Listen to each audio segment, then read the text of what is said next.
Call Senate to order. Mr. Clerk, please call the roll. Senator Barnett. Senator Barrett. Senator Berry. Senator Blackman. Senator Blackwell.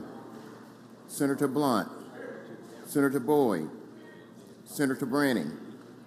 Senator Brumfield. Senator Bryan. Senator Butler. Senator Carter. Senator Chazanall. Senator Chisholm. Senator DeBar. Senator Delano. Senator England. Senator Fillingane. Senator Frazier. Senator Harkins. Senator Hickman. Senator Hill. Senator Hobson. Senator Horn. Senator Jackson. Senator Johnson. Senator Jordan. Senator Kirby. Senator Latner. Senator McCon. Senator McClendon. Senator McMahon. Senator Michelle. Senator Norwood. Senator Parker. Senator Parks. Senator Polk. Senator Rhodes. Senator Robinson. Senator Seymour. Senator Simmons of the 12th. Senator Simmons of the 13th. Senator Sparks. Senator Suber.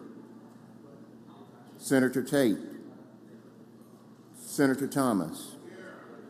Senator Thompson. Senator Turner Ford. Senator Whaley. Senator Wiggins. Senator Williams. Senator Younger. Mr. President, a quorum is present. Thank you, Mr. Clerk. Will the senators and guests in the gallery please rise for the invocation to be given by Amy Whitten, who is the past president of the Mississippi Forum of the International Women's Forum, and it will be followed by Senator Robinson, who will do the Pledge of Allegiance. Ms. Whitten.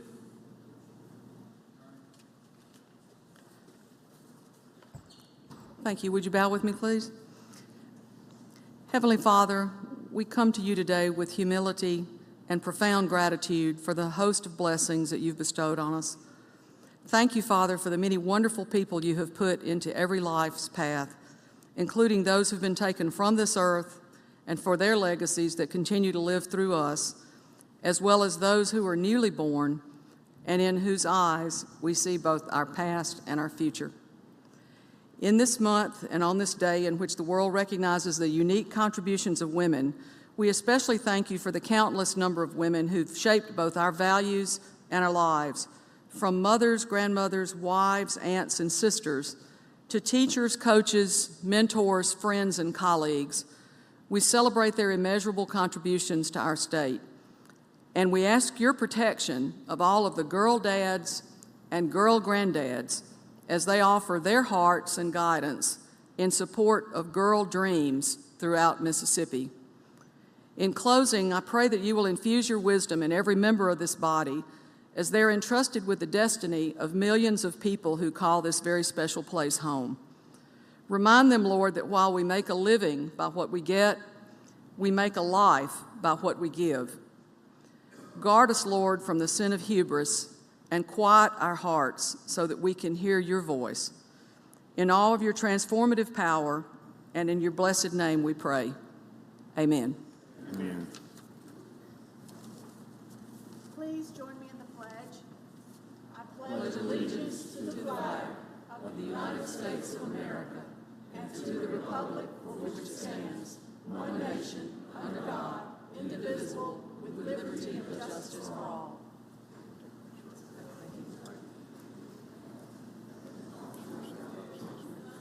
Yes.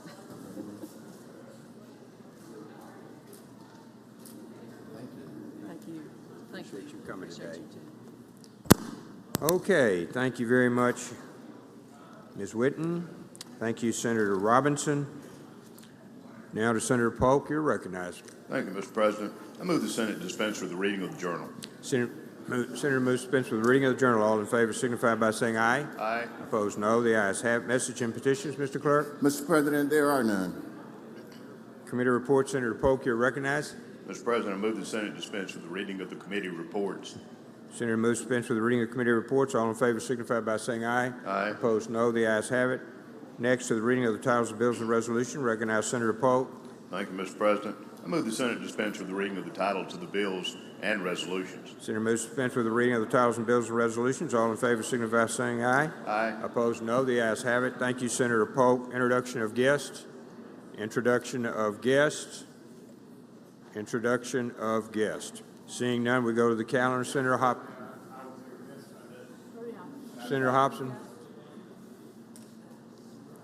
Senator McConnell, for what purpose? Introduction of guests, Mr. President. Please proceed. To be able to enjoy my weekend this weekend, it would behoove me to introduce two of the most important people in my life that are here. Behind Senator Sparks, would you, Senator Sparks?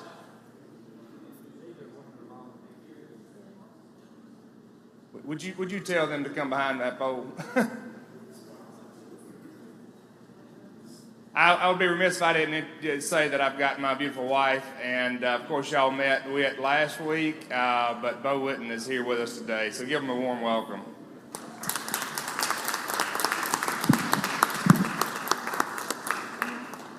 Welcome. Looking good, man.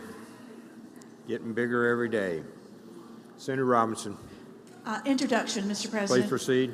Please help me welcome in the West Gallery Stephanie Floyd from Pearl. Stephanie, welcome to your capital. Senator Blunt. Thank you, Mr. President. It's my privilege to introduce our doctor of the day over here, just to my right, near the smoker's table. Dr. Sarah Pierce, who is a physician at State Hospital, is here with us today. She's a doctor of psychiatry, serving as our doctor today. Please make her welcome. Thank you, Doctor. Good to have you. Okay, Senator Hobson, we're ready. Item 1. Thank you, Mr. President. Let's go to item 1 on today's calendar and have the title Mr. read. Clerk, please read the title. Senate Bill number 2846, appropriations make technical revisions to certain transfers and provisions related to local projects. I make the usual motion. Use your motion. All in favor signify by saying aye. Aye. Opposed, no. The ayes have it. Please proceed, Senator I Hobson. move adoption of the committee substitute and ask that you recognize the Chair of Finance, Senator Harkins, to explain Senator the bill. Harkins, you're recognized to explain the committee as substitute. We're on item 1, Senate. Thank you, Mr. President. Ladies and gentlemen, this bill, Senate Bill 2846, is a summary of member project fixes from last session. This is really why when we talk about submitting your projects, getting the proper language. What this bill basically is doing is correcting some of the language in last year's projects bill. So I'll briefly run through these and just give you a demonstration of what we're fixing here. Line 68, that one is deleted due to governor's veto. Line 164, it changes town of Centerville to Wilkinson County, Mississippi. Line 257 changes from Kemper County to Porterville Water Association. Line 234 changed City of Biloxi to Boys and Girls Club of Biloxi. Line 284 it changes from providing general assistance to assist the Department of Finance Administration, Bureau of Buildings, Grounds, and Real Property Management to complete renovations at Mississippi Sports Hall of Fame. Line 288 is a deletion for the governor's veto. Line 410 changes from Byhalia Old School Commons to the town of Byhalia, Mississippi, and paying costs. Line 462 is assist the Hancock County Utility Authority and deletes the Hancock County Utility Authority in a lower section. Line 511 deletes language for the Board of Supervisors building and just leaves it at Marion County. Line 604 is assist Jones County, Mississippi to mill and overlay Graves Road and adjoining streets. Line 631 to assist the Mississippi Wireless Communication Commission instead of the Wireless Information Network. Line 657 deletes Tippah County, Mississippi, and puts the Create Foundation in. Line 660 deletes the City of Ripley and does VFW Post 4881. Line 662 deletes the City of Ripley and puts the American Legion Post 81. Line 741 deletes due to a governor's veto. Line 823 deletes Attala County, Mississippi, and puts the Carmack Community Club in there. Line 827 adds to assist Possum Neck. Line 834 is deleted due to a governor's veto. Line 844, oh, this is a Senate project here. We had to fix, add repair and renovations to that line 844. Line 965 is deletion due to governor's veto, as well as line 1054. Line 1145 deletes Small Horn Lake Water District and puts Horn Lake Water Association in place. Another Senate project, line 1220, was to assist the town of New Holco. Add the word new. Line 1290 adds assist Octavia County, Mississippi, in providing funds. Line 1343 deletes City of Columbus and puts Columbus Redevelopment Authority in. In Section 2, line 1434 adds repair renovation. This was a capital improvement project for Jackson State University. They wanted to add repair and renovations to the language. And then in Section 3, Section 3, 4, and 5, these are projects that were to DeSoto County, Lafayette County, and City of Gulfport for road projects, and it just eliminated the Department of Finance and Administration, and the money goes directly to the Mississippi Department of Transportation, and it's upon appropriation by the legislature. And so that is the explanation of the bill, but that's why we kind of harp on making sure we have the right language to make sure these projects are funded properly and correctly, and we don't have to come back and do fixed bills. So that's the explanation of the bill. I'll yield for any questions. Thank you, Senator Harkins. Questions on the bill? Senator Jordan, for what purpose? I have a question, Mr. Do you President. yield Senator Harkins for a question? I do. Yes, sir. Senator Jordan, you're recognized for a question on the bill. Senator Hawkins, sir, when you say delete, do you mean those projects are complete? The projects were deleted due to a governor's veto of the project. Governor vetoed the project, and so we're deleting the project out of the bill. How much the total deletion you have with those projects? You got a total for those? 3.9. I think it's around $3.9 million total. $3.9 million. And the total project was how much? I don't have the total project on the fixed On all bill. of them that It just included deleted. it just is fixing a lot of the language, but I don't have the total amount language. Okay. Thank you, sir. Thank you, Yes, Mr. sir. President. Thank you, Senator Jordan. Any other questions? Seeing none, Senator Hobson, we're ready on your motion on the substitute, sir. All right, move adoption of the committee sub. All in favor signify by saying aye. Opposed, no. The ayes have it. Senator, we're ready on the final motion. Move adoption by the morning roll call. Use of morning roll call has been requested. Does anyone object to procedure? Recorder is voting no. Present.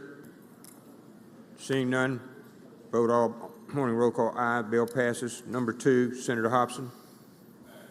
Passes. Number 3, Senator Harkins. I'd like to skip item 3 and have it retain its place on the calendar and go to item 4 on today's calendar, Senate Bill 2405, and have the title read. Mr. Clerk, please read the title. Senate Bill number 2405, alcoholic beverages, provides certain geographic and energy restrictions. I make the usual motion. Senator makes the usual motion. All in favor signify by saying aye. Opposed, no. The ayes have it. Senator Harkins, I move we adopt the committee sub and be recognized to explain it. you're recognized to explain the committee substitute. Thank you. Ladies and gentlemen, this is dealing with some of the resort status qualifications and language, and what it does is it removes our universities, community colleges, and junior colleges from the definition of school. So on line 522, 523, it talks about not having in store for sale any intoxicating liquor as specified in this article within 400 feet of any church, school, excluding community college, junior college, college or university. Still has kindergarten and funeral home. So it removes that language from the definition of school. And then over on line 661, it says that the Alcoholic Beverage Control Division shall not issue a package retailer permit for the sale of alcohol beverages in or on the campus of any community, junior college, college, or university.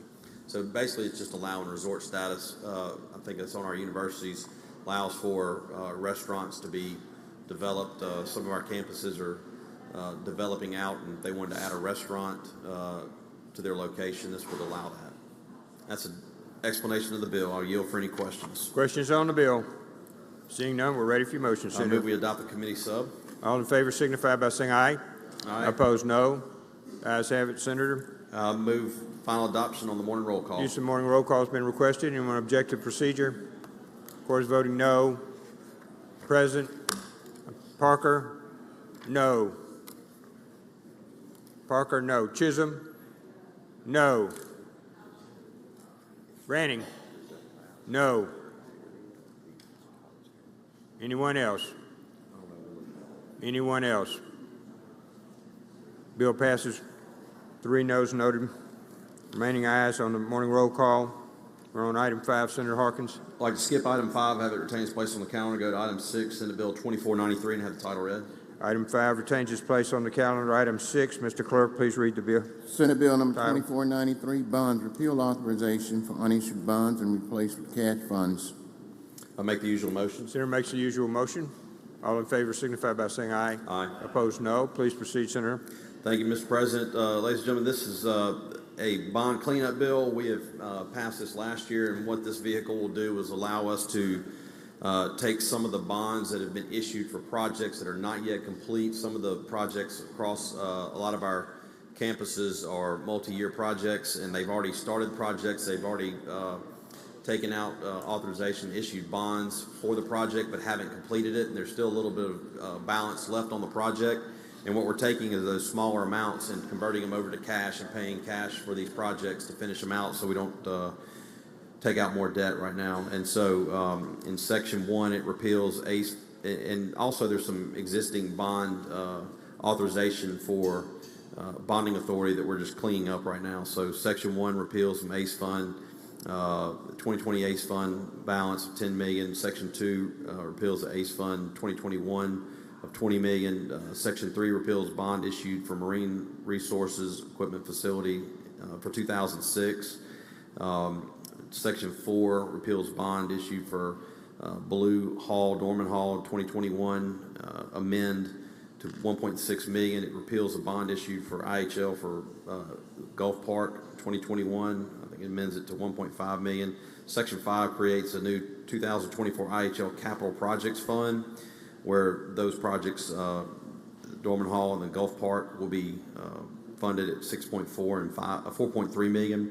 Section 6 transfers $10 million to Capital Expense Fund into the 2024 IHL Capital Projects Fund on line 42. Section 7 repeals bonds issued for community colleges 2021 for East Central Community College, East Mississippi Community College, Itawamba Community College, Northeast Mississippi Community College, Southwest Mississippi Community College.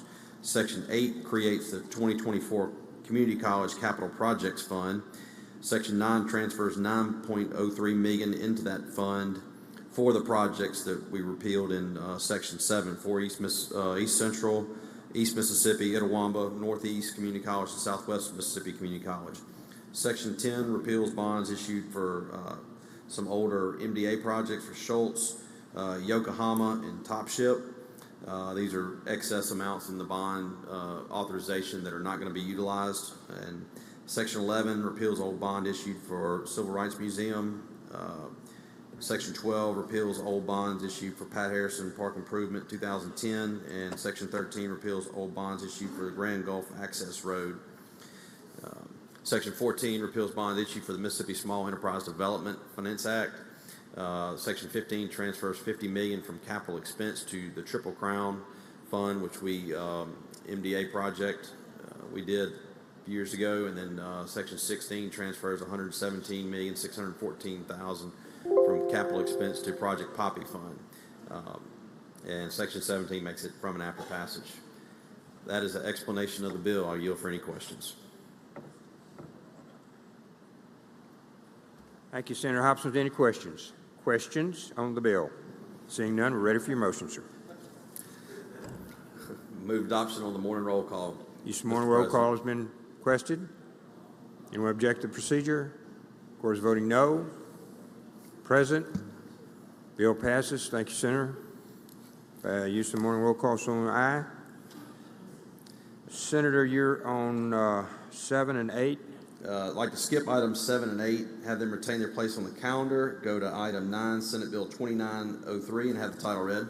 Mr. Clerk, please read the title. Senate Bill number 2903, Mississippi Deferred Comp, allow Roth and other after-tax accounts and comply with qualified domestic relations orders. Make the usual motion. Senator makes the usual motion. All in favor signify by saying aye. Opposed, no. Go ahead. Thank you, Mr. President. I'd like to recognize Senator Blunt to explain the bill. Senator Blunt, you're recognized to explain the bill. We're on item 9, Senate. Thank you, Mr. President. Thank you, Mr. Chairman. Senate Bill 2903 is requested by the Board of Trustees of the Public Employees Retirement System. It deals with contributions to Roth IRAs. As you know, Roth IRAs are not deductible for tax purposes. They are post-tax contributions, and the proceeds, when withdrawn, are tax-free. Currently, Roth IRAs are not allowed to participate under state law in the deferred compensation plan. They are allowed under federal law, and this is to comply with federal law to allow another option that is voluntary for an employee to contribute to a Roth IRA with post-tax earnings. That's an explanation of the bill, Mr. President. I'd be happy to answer any questions. If there are no questions, Mr. President, my motion would be passage by use of the morning roll call. Senator Harkins. Just kidding. Lighten up, y'all. It's Friday. I'll take that. I missed one already. Senator Blunt asked questions from the audience, from the Senate. Seeing none. Morning roll call. Use of the morning roll call has been requested. Anyone object to the procedure? Mr. Carter's voting no. Present. Seeing none, the bill passes by use of the morning roll call. Senator Harkins, you're recognized. Thank you, Mr. President. I'd like to go to item 10, Senate Bill 2904, and have the title read. Mr. Clerk, please read the title. Senate Bill number 2904, PERS, require any terminated plan to pay unfunded actuarial and accrued liability to board in a lump sum before termination. Make the usual motion. Senator makes the usual motion. All in favor signify by saying aye. Aye. Opposed, no. The ayes have it. Please proceed. Please recognize Senator Blunt to explain the bill. Senator Blunt, you're recognized to explain the bill. We're on item 10, Senate. Thank you, Mr. President. Thank you, Mr. Chairman. Ladies and gentlemen of the Senate, this is a bill requested by the Board of Trustees of the Public Employees Retirement System. The new language is in lines 108 through 1012, and it simply says that if any PERS employer decides to leave the system, whether through legislation, privatization, sale, dissolution, that the unfunded liability of that PERS employer must be paid so the system remains whole. So if you're an employer and you're in PERS and for whatever reason you decide to leave PERS because of sale or any other reason, that employer and the PERS system knows, based on GASB standards, what the unfunded liability share of that employer is, and they're going to have to pay that to the system to keep the system whole. That's what the bill does. I'm happy to yield for any questions, Mr. President. Senator Sparks, for what purpose? A question, Mr. President. You, yes, Senator? Yes, I do. Senator Sparks, you're recognized for a question. Thank you, Mr. President. Thank you, Mr. Chairman. I think I understand the purpose here. I'm wondering if the math can be computed, because we have a defined benefit program. So technically, every PERS recipient is supposed to be prepaid by their employer. But because there is a liability for a myriad of reasons, right, including actuarial changes in the last few years to go from an 8% anticipated rate of return to a 7%, which is potentially close to 30% of the total unfunded liability.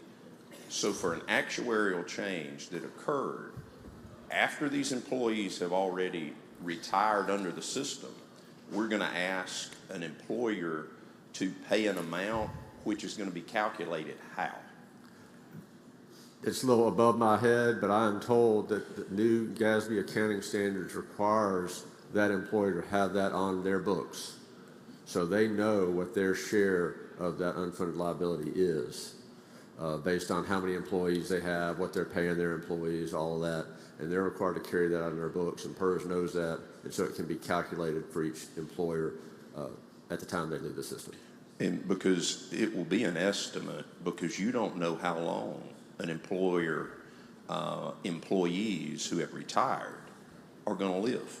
That's right, and you don't know how long your employees, if you were to remain in the system, are going to continue to work for you and how much they're going to get paid. But there are accounting standards to recognize that, because it is an obligation of the employers, so they got to carry it on their books. And I agree, and the state doesn't need to be left holding the bag. But I tell you what, I'd love to see, if that computation is already there, I would love to see the breakdown for PERS unfunded liability by employer in a spreadsheet. I think they could probably get that for you. Thank you, sir. Thank you, Senator. Mr. President, if there are no other questions, my motion would be passage by use of the morning roll call. Senator Simmons, for what purpose? Friendly question, Mr. President. Are you here for a question, Senator? Yes, I did. Senator Simmons, you're recognized for a question. Thank you, Mr. President. Thank you, Senator, for yielding. Senator Blunt, in the measure before us, there's nothing in it that would change the benefits that our current retirees receive. Absolutely not. And again, I want to emphasize this bill has been requested by the board. It has no bearing on benefits to current retirees or future retirees. It actually is requested to keep, make sure the system gets the money that it's owed. And this, I should have said, this is very rare. This is extremely rare that a PERS-related employer decides to leave the system, but this is something that is needed in case that happens. Thank you, Chairman Blunt. Thank you, Mr. President. Can you scroll down, please? Mr. President, if there are no other questions, I would move passage by use of the morning roll call. Senator Hill, for what purpose? I'm sorry, Senator Hill. I promise I'm not going to belabor this. Can you just, like, in a very simple way, this is complicated to me. I'm not quite understanding what we're doing because I'm not well versed in this arena. Just the shortest explanation, if you could reiterate one more time. Sure, and it really, look, I'm not an accountant, but to me it is really not that complicated because the new language is only 4 lines long. Let's say if you are an employer and you're in PERS, and you are sold or privatized, and your employees are no longer in the PERS system, when you terminate that relationship with PERS, on the day before you terminate, you have your share of the unfunded liability of the entire system, and you need to pay that share before you disengage from PERS. Can I follow up? Sure. So, what are they liable for? Because if the people have been paying into PERS all this time and they terminate their relationship with their employer, what funds are the employer actually liable for? I mean, because they've been paying the employer portion, but I can't. They're liable for the unfunded liability, just like we, the state, are responsible for the unfunded liability of the entire system. Mm-hmm. That employer is responsible for their tiny percentage of the entire unfunded liability when they leave. And they're no longer going to be contributing to that because they've been sold or privatized or closed or whatever it is. Mm-hmm. And they need to make sure that they pay their share on that day when they leave, so they don't leave PERS holding the bag. So that what? So that they don't leave PERS holding the bag and not pay for their tiny share of the unfunded liability that existed before they left. I'm still not sure I understand, but thank you.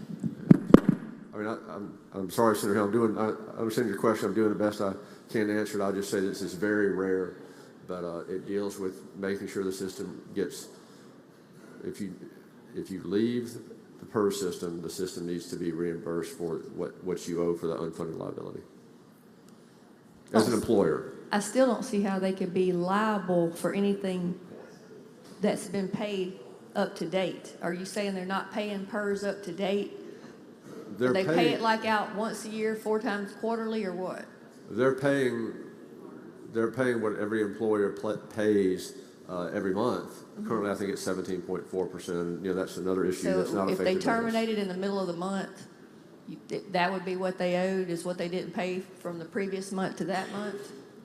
No, it would be their share of the employer's share of the entire, of the unfunded liability for the entire system.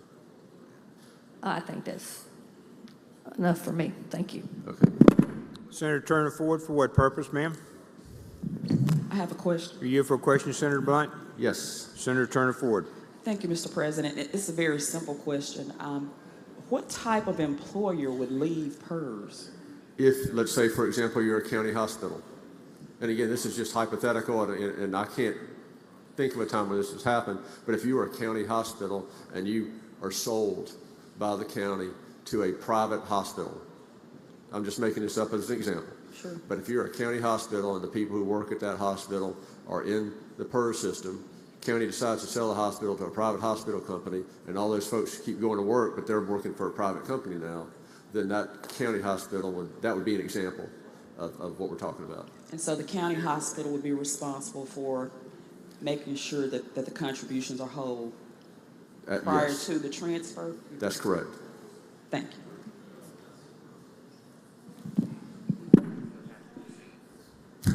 Thank you, Senator. Senator Michelle, for what purpose? Question, please. Will you yield, Senator? Yes. Senator Blunt, if there were a small state agency that were shuttered, where would they get the funds to do this? It could be a considerable amount of money, couldn't it? A small state agency was shuttered. If we close, let's say we were a real small board or state agency and we decided to close it because times changed and the money wasn't in their appropriation, how will they pay? How could they afford to pay it? I'm trying to. I can't recall a state agency being. If those functions were transferred to another agency, I don't know what it would be. We got to build a combined cosmetologist. We have built a combined cosmetologist and the barbers, let's say, and those employees the employees are still doing the job. We may call the board something else, but those obligations of the old board would just follow those employees to the new state agency that's performing the same function. But if one of our agencies became archaic and we literally closed it down, how would this work? Well, I can't think of an example, but let's say. Well, what if we had a buggy whip committee or agency, just as a ridiculous example, or technology changes and makes one of these agencies unnecessary, and they don't necessarily move to another agency, but we literally just, like we're talking about maybe closing some universities right now, how would that work? Well, the state is still responsible for the state's obligation. But this isn't a case where a city or a county opts out, has an entity that opts out of the system. We have different, as I said, public hospitals, mental health facilities where people are in PERS, employees are in PERS. But if we just are shuffling state government, the state is still responsible for its share of the unfunded liability. Whether we have 1,000 agencies or 500 agencies or 100 agencies, the state's still responsible for its share of the unfunded liability. But if you closed a school, a university, am I misinterpreting this? Wouldn't you require that university to come up with the funds and write a big check to PERS if we close them, if they don't take jobs elsewhere? The state as a whole is responsible, not the individual agency or institution. Okay. I think I understand. Thank you. Okay. Thank you, Senator. Senator Wiggins, for what purpose? Question. Were you for a question, Senator Blunt? Yes. Senator Wiggins, you're recognized for a question on the bill. Just for clarification, I was hearing the debate. Is this to protect employees should there be something sold, I guess? Or let me put it another way. This is very reminiscent of protecting the employees when we unfortunately had the Singing River Hospital pension plan debacle. Are we trying to prevent that? Well, I'm not aware of I'm sure you're intimately familiar with the facts, Senator Wiggins, and I'm not, but I believe that were those employees in the PERS system? They were not. They earlier decades before had been taken out of it, and so when the plan went under, they didn't have any retirement. Well, so that would not be affected by this because at the time of that, they were not in PERS. Right. I think they probably now wish they had stayed in PERS. Right. But this is about keeping the system as a whole solvent. But in the case of that employer was not in the PERS system. So No, I know, but they could have been, if they were and they were sold, then they would have become a private company and be taken out of it. That's right, because Okay. the private company's employees are not in PERS. And so you're trying to preserve the plan, so to speak. If you're gonna leave, you're gonna pay what you owe, and then after that, I guess that's my point, which is when Singing River back in the day left, they didn't do that, and so then they had a debacle. Yes. And that's what we're trying to prevent in that essence. That's right, and to preserve the system as a whole. Yes, sir. Okay, all right, thank you. Senator Hill, for what purpose? Just to follow. Senator, were you for a question? Yes. Senator Hill. So you're only talking about the unfunded liability for their premium, for their employer share of the payments to cover those employees. Is that correct? Their share of the unfunded liability for the. You talking about for the whole employees. plan, for the whole retirement plan, these people's retirement once they're terminated Yes. from employment? Yes. Okay. Senator Sparks. An amendment at the proper time. Proper time, Senator. Please bring to the front desk. Other questions? Other questions on the bill? Senator Sparks is recognized for an amendment. Thank you, Please Mr. put it on the President. screen. One moment, Senator Sparks. We're waiting for it to be up. One moment, sir. All right, we're good to go. The amendment would simply be a reverse repealer. There's a couple things about this, and I appreciate Senator Blunt, this legislation. I agree with the principle. Let's be honest, folks. We're all in this together. This is a state retirement system. We're all in it together. Every city, every county, every school, and the state. And the state should not be left holding the bag if somebody leaves the system. But to go back to Senator Hill's question, it has nothing to do with employer contribution. This is a prepaid plan. It has to do with the beneficiaries' amount they're going to receive in retirement. That's the liability. Liability is what we're paying to the employee that has retired. The problem I have, and the reason I'm asking for a reverse repealer, is I don't believe they can calculate it. I don't believe it's fair to a county, a city, or a hospital that sells to tell them today, you owe money today. Time value of money matters. That you owe it today if you can't tell me how you're going to calculate it. Because here's my question. Let's assume I've had 1,000 state employees over the years. They have a myriad of ages and wages and ranges. So somebody's got to calculate that liability, but it is a guesstimate because I don't know when someone's going to die. I don't know anything about those things. So it's a guess. I want a better idea of how they're guessing. Because here's my other question. If I've had 1,000 employees all these years and I've dialed it back, and I've got 10 employees in the state retirement system, when I get ready to exit, is my snapshot on what I owe for all those retirees that's living, or is it a snapshot of what I owe at the time? So I support the legislation, but I really, really want to know how they intend to compute this, because we have a PERS board that wants to raise the contribution rate 10%. And if they raise it 10% on counties and cities, you're going to see counties and cities who say, we might back out of this thing. So this is very important legislation. The state should not be left holding the bag. But on the other hand, we should have a better idea of how this number is going to be computed. And I would simply ask that you support the amendment for a reverse repealer. Senator Blunt, you recognize to speak on the amendment? I don't object to the amendment. Ready for your motion, Senator? Move passage of the amendment. All in favor signify by saying aye. Aye. Opposed, no. The ayes have it. We're back on the bill. Senator Bryan, you recognize to speak on the bill? I hate to sound like a broken record, and I agree with much of what Senator Sparks says, but he said the board wants to increase the contribution rate of the employer by 10%. It's not a question of whether they want to or not. This legislature has passed laws. This legislature passed laws saying these are the benefits you're going to pay. This legislature passed laws saying you must keep the system actuarially sound. This legislature passed laws which said if you have to raise money, the one and only thing you, the board, can do to raise money is to increase contributions. They're carrying out the laws that we've passed. And over again, it seems to me that whether directly or indirectly, we want to grumble about the board. And just to me, that's not the problem. I do want to point out something that, well, secondly, this is the problem. The unfunded liability that the plan has is expressed as payroll.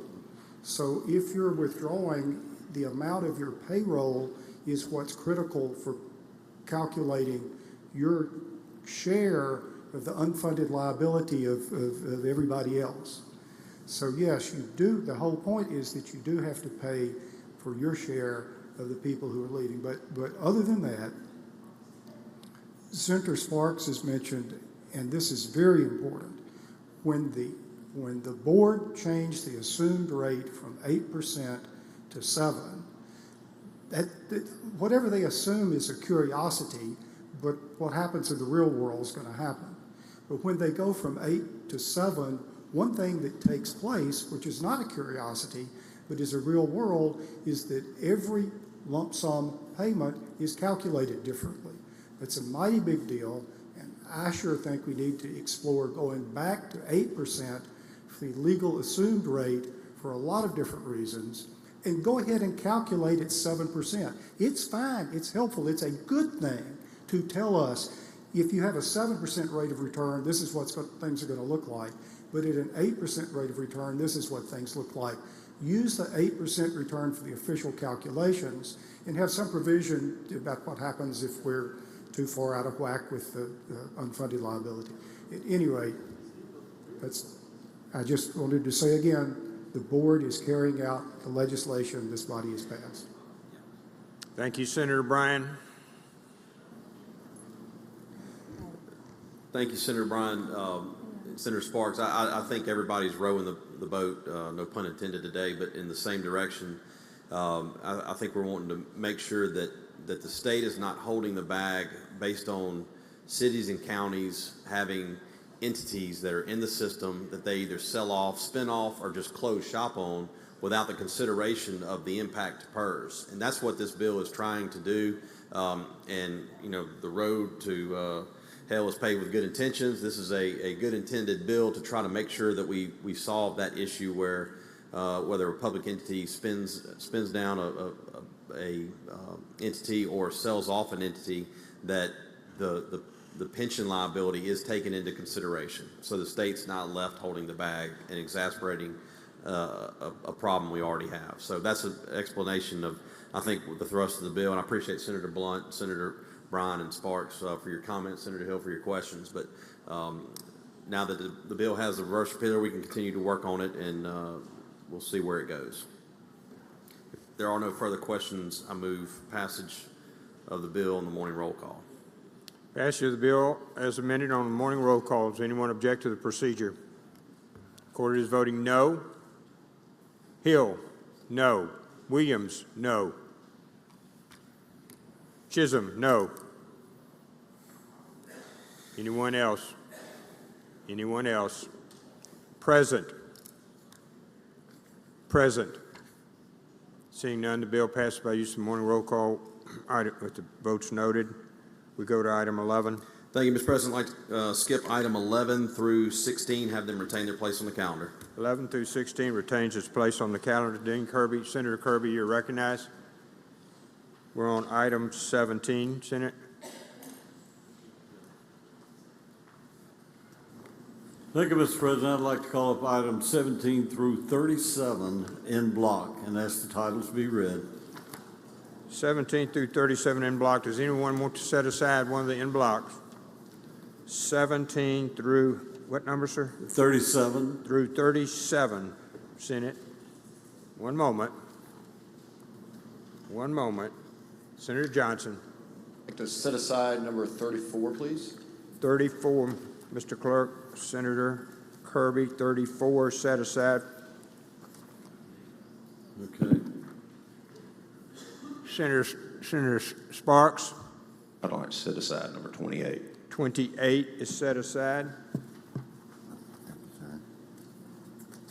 Anyone else? Anyone else in it? Okay. All in favor signify by saying aye. Aye. Opposed, no. The ayes have it. Mr. Clerk, please read titles. House Bill number 124, Tuskegee Airmen Day, designate the fourth Thursday in March. House Bill number 365, Mississippi Musicians Month, designate the month of March each year as. Senate Concurrent Resolution number 520, designate Family Medicine Appreciation Day in Mississippi. Senate Resolution number 29, commend Colin Community College Lady Wolves softball team for winning the 2023 NJCAA Division II Softball National Championship. Senate Resolution number 30, commend Kossuth Girls Bowling Team for 6th straight state title and Kossuth Boys Bowling for 3rd straight state title. Senate Resolution number 31, congratulate Sharkey Essequina Academy Football Team for winning MAIS Class 1A State Championship for Tornado Damaged Community. Senate Resolution number 32, commend Florence High School Varsity Dance Team upon winning 3A, 5A State Championship in Hip Hop and Pom. Senate Concurrent Resolution number 530, designate March 2024 as American Red Cross Month in Mississippi. Senate Concurrent Resolution number 531, declare that March 21st, 2024 is World Down Syndrome in Mississippi. Senate Concurrent Resolution number 532, commend the life of U.S. Marine Sergeant Harold Hammett of Hattiesburg, Mississippi, lost in World War II Battle Tarawa. Senate Resolution number 33, congratulate JSU Marching Band Sonic Boom of the South for exciting performance during Super Bowl 58 halftime show. Senate Resolution number 35, commend Millsaps Majors Women's Basketball Team for first ever conference title. Senate Resolution number 36, commend First Baptist Church, SBC, and First Missionary Baptist Church in Moss Point for combined services following tornado. Senate Resolution number 37, commend Hancock High School Hawks Bowling Team for winning the 2024 MHSAA Class II Boys State Championship. Senate Resolution number 38, commend Hancock High Lady Hawks Girls Golf Team for winning the 2023 MHSAA Class 6A Girls Golf State Championship. Senate Resolution number 39, commend Hartfield Academy Hawks Football Team and Coach Craig Bowman for first ever MAIS 6A State Football Championship. Senate Resolution number 41, congratulate Long Beach High School Bearcats Soccer Team for 4th straight Class 6A State Championship. Senate Resolution number 42, commend West Harrison High Hurricane Cheer Team for their 3rd national championship in the last 5 years. Senate Resolution number 43, commend and honor Mississippi Links Day at the Capitol 2024 for their outstanding service. Make a usual motion, Mr. President. Senator makes usual motion. All in favor signify by saying aye.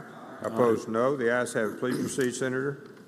Thank you. Thank you, Mr. President. There are a few of these. Most all of them are, let me start over. Most all of these are commending resolutions for like high school state championships and those type things. But there are a few that are special in here that I wanted to just mention. I think that Tuskegee Airmen Day 17, I think that's very, very special and should be have special recognition. Also, I think item 25, declare March 21st as World Down Syndrome Day in Mississippi. I think that's special. Another one I had to set aside, I'll come back to it later. But also, the Millsap Majors, I know it sounds crazy to you, but I think it does. Millsap Majors women's basketball team, first ever conference championship, I think is very special as well. And the fact that they'll be in an NCAA tournament. So very, very, very proud of them. Mr. President, if there's no questions, I ask for you some more roll call for the others. Questions on the block. Questions on the block. You're proud of the athletic achievements. Senator Kirby, we're ready for your motion, sir. Motion is title sufficient do pass, Mr. President. By use of morning roll call. Use of morning roll call has been requested. Anyone object to the procedure? Court is voting no. Present. All bills pass.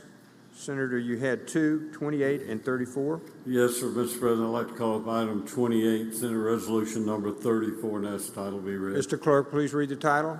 Senate Resolution number 34, celebrate the legacy and memory of former Public Service Commissioner, District Make a usual Southern motion. District, Samuel F. Sam Britton. Sorry, excuse me. Usual motion, Mr. President. All in favor signify by saying aye.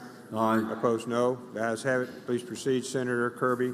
Thank you, Mr. President. That was also one I wanted to have special recognition on, of the fact, to celebrate the legacy and memory of our Public Service Commissioner, Sam Britton. And of course, as you know, Sam was a great guy, a great friend, and also the husband of Senator Robinson. And we're very honored to have known him and to have him serve the people of the state of Mississippi.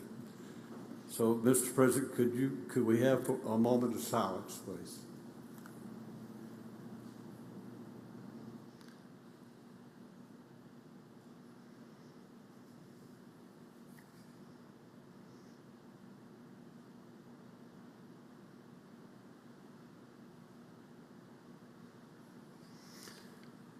Thank you, Mr. President. Ladies and gentlemen of the Senate, I ask for use of morning roll call for final passage. Use of morning roll call has been requested. Anyone object to the procedure? Mr. Carter is voting no. Present. Bill passes unanimously.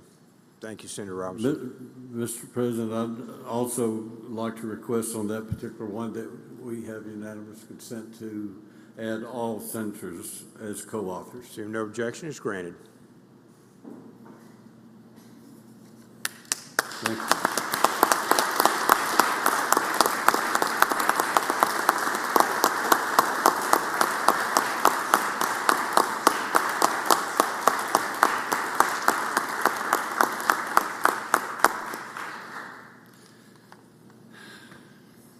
Thank you, Mr. President.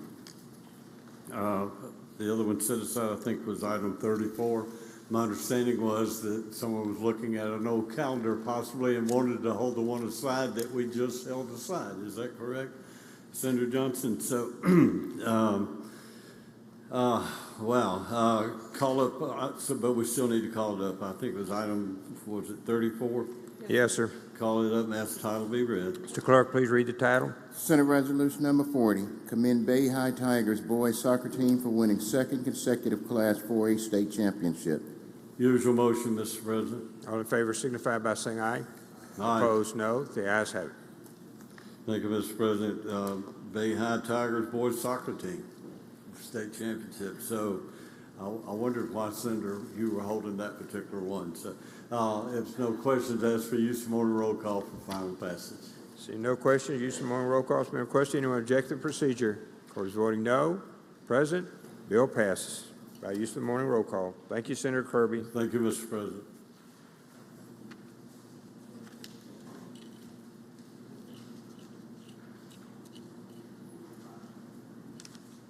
We go to motions to reconsider. Motions to reconsider, anyone? We have several. Fillingain, Hawkins, Michelle, Boyd. Any motions to reconsider? They retain their place on the calendar. For concurrence, Senator Hobson. Passed. Senator Fillingain? Senator Parker? Pass and retain through 50. Senator Carter? Pass and retain Senator Carter. Senator Michelle? Pass and retain Senator Turner Ford. We're on 53, Senate. Senator Turner Ford is recognized. Item 53, Senate Bill 2279.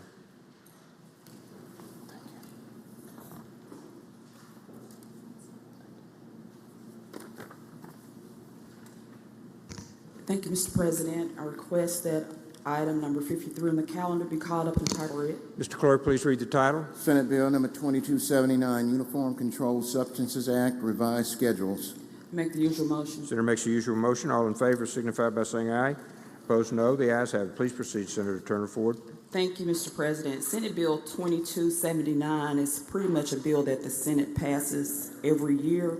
The State Board of Health is charged with reviewing recommendations for the scheduling of controlled substances from the federal government and then making recommendations to the legislature. And instead of reading all of the requested changes, there's correspondence that's been received from the State Department of Health, and I've numbered the substances and identify the corresponding line in the legislation. Now we'll yield for questions. Questions on the bill? Seeing none, we're ready on your motion, Senator. Move for final passage by use of the morning roll Use of call. morning roll call has been requested. Anyone object to the procedure? Court is voting no. Present. Bill passes by use of the morning roll call. Thank you, Senator Turnford. Thank you. We'll pick back up on 59 Wiggins. Pass. England. Pass and retain. Younger. Pass and retain. Parker. Pass and retain. Polk. Pass and retain. Thompson.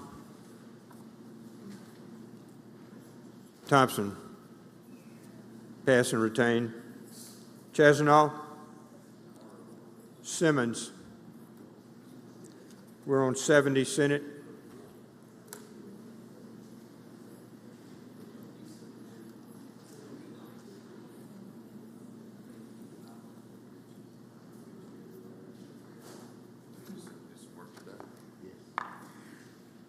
Mr. President, I go to item 70 on today's calendar and ask the title be read. Mr. Clerk, please read the title. Senate Bill number 2495, county boards of supervisors may designate board attorney to serve as hearing officer in disputes regarding delinquent solid waste fees.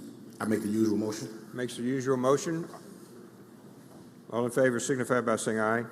Opposed, no. The ayes have it. Please proceed, Senator. Thank you, Mr. President. Senator, Senate Bill 2495 amends Section 19.522 to allow a board of supervisors to appoint its board attorney to serve as a hearing officer in disputes over delinquent solid waste fees. The Board of Supervisors will make the ultimate decision on these disputes between citizens and the tax collector. Currently, many county contracts are with the actual board attorneys. In some counties, they are hiring hearing officers at a great expense to the counties. So this is a cost-saving measures for our counties. It is permissive authority. It's not mandatory authority. It's just it allows counties to hire its own board attorneys as hearing officers in these disputes. I'll yield for any questions, Mr. President. Questions on the bill? Seeing none, Senator, we're ready for your motion. Mr. President, I ask for passage by use of the morning roll call. Use of the morning roll call has been requested. Anyone object to procedure? Wish to be recorded as voting no. Present. Passes by use of the morning roll call, showing all ayes. Bill passes. Thompson. Obtain a place on the count of Chazanal. Wade. Branning. Pass and retain. 72, 74. Suber. Pass and retain. Barrett. Pass and retain. Williams. Pass and retain. Johnson. Pass and retain. Parker. Pass and retain. Branning. Pass and retain. Whaley. Pass and retain. Wiggins. We're on 91, Senate.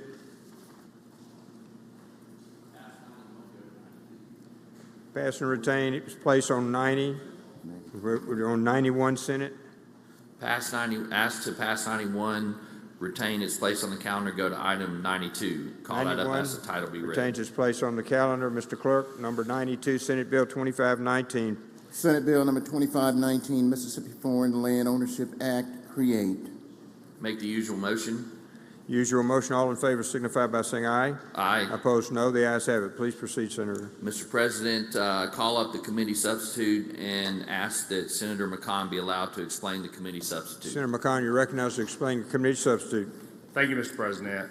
This bill has been worked through Judiciary A. This is your foreign ownership bill for the Senate side, and we can go through it. The first thing I need to let everybody know, though, is that on line 34, you'll see the definition of non-resident alien. This applies just to this act. This is not, it's not a definition for the entire code. This is defined as just this act.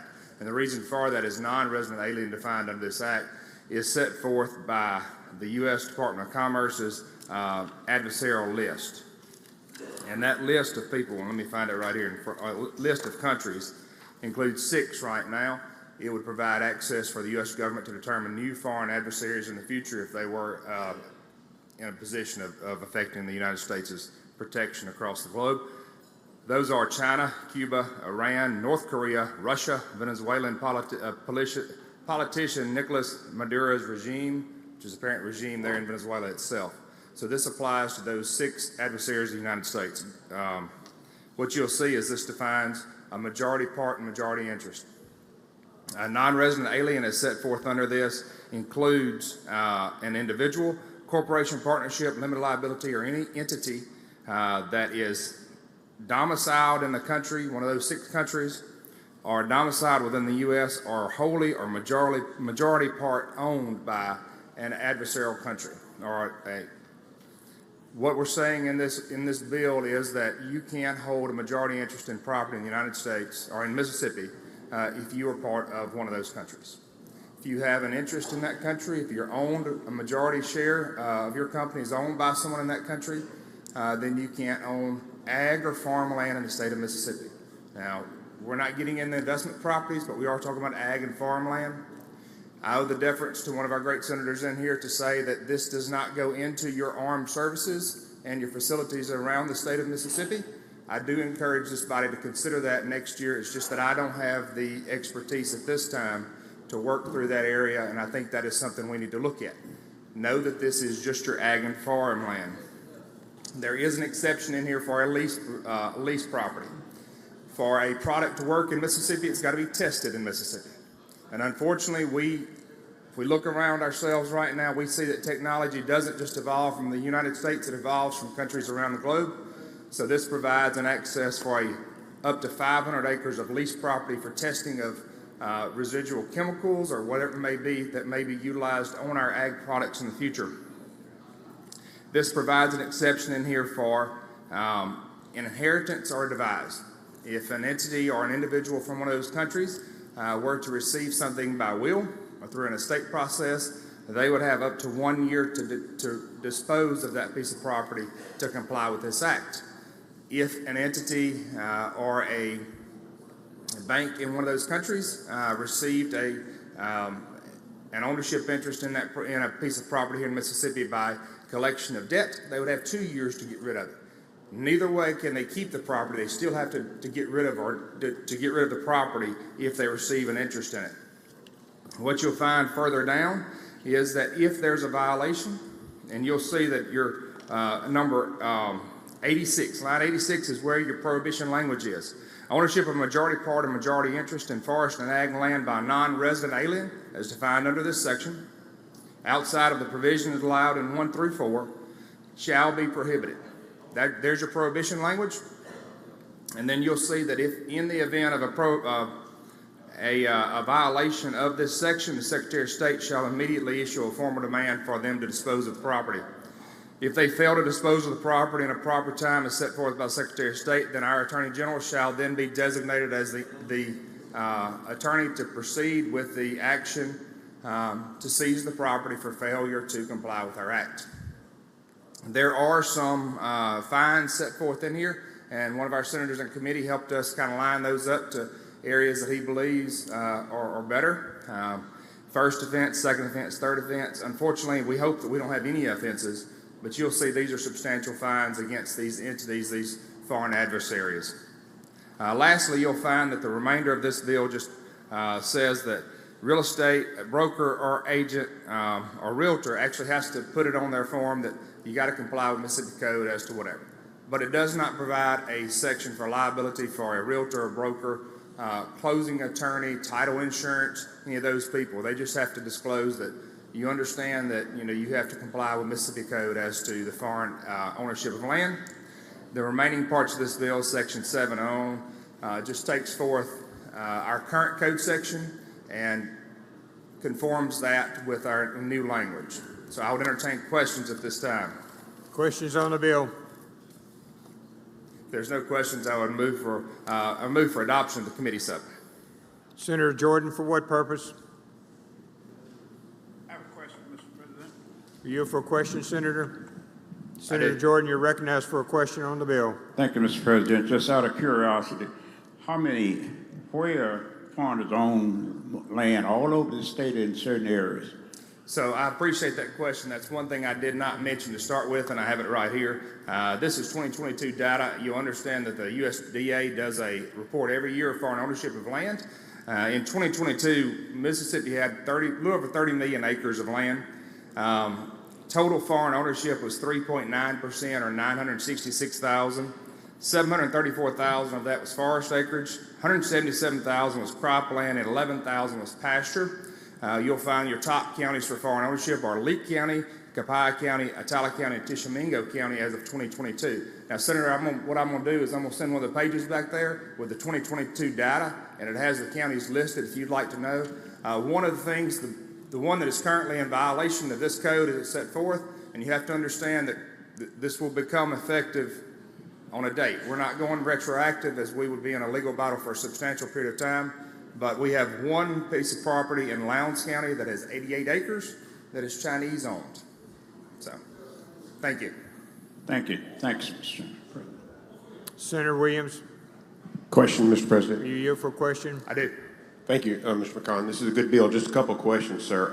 Is timberland included in this? It is forest and agriculture land. Okay, just wanted to make sure. Does this bill in any way address mineral rights? It is not addressing mineral rights. Okay, thank you very much. Other questions on the bill? Senator Simmons? Senator Blackman? Question, Mr. President. Please proceed. For the 1 year to give it up, to sell it if it's been willed to a foreign entity, how did we come up with that 1 year? We've worked over this for the last six, 7 months trying to figure out what would be a proper time period. Originally, we had 1 year for everything, and it was brought up to go to 2 years for more of a lien because there was concerns about the likelihood of a piece of property that's put under a deed of trust that may be foreclosed on, may be a larger tract of land that would be more difficult to get rid of. So if somebody bequeaths it in a will, the intent is to honor the wishes of the testator, so that's what they wanted. And if somebody's aware of this law, the person only has a year to sell it, or the AG, I believe, could start the foreclosure. Why wouldn't somebody just wait? Why would they buy it if they know that it could be taken? And a year isn't all that long of a time to sell some property. It can take a while to sell. And I appreciate your questions there. What we're looking at are just 6 countries right now. We're not talking about our friendly countries. We're not talking about the UK owning property here or something of that nature. But what we are looking at is the fact that a year may or may not seem like a lot of time to any of us.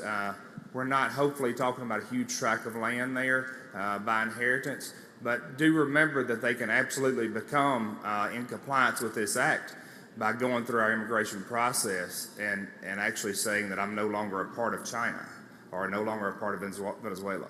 And so. Thank you. If there's no further questions, I would move for our final passage based upon the morning roll call. Senator Polk, for what purpose, sir? Question, Mr. President. Are you here for a question, Senator? I do. Senator Polk, you're recognized. Thank you, Mr. President. Thank you, Mr. Chairman. You mentioned mineral rights. I know many times in Mississippi especially, mineral rights are not sold with the property itself or the land mass. Was there any particular reason y'all decided not to include mineral rights with the property? Working with the partners that we worked with on this, that was actually never really brought forth as a full discussion. So I really can't tell you of any reasoning why it would not be. The biggest thing they were trying to hold on to was to be sure that our food supply, our industrial areas were available and not being gobbled up by out-of-state foreign adversaries. Thank you very much. Thank you, Senator Polk. Senator Hill, for what purpose? Said I wasn't going to ask a question. I was going to ask one. All right, you're recognized.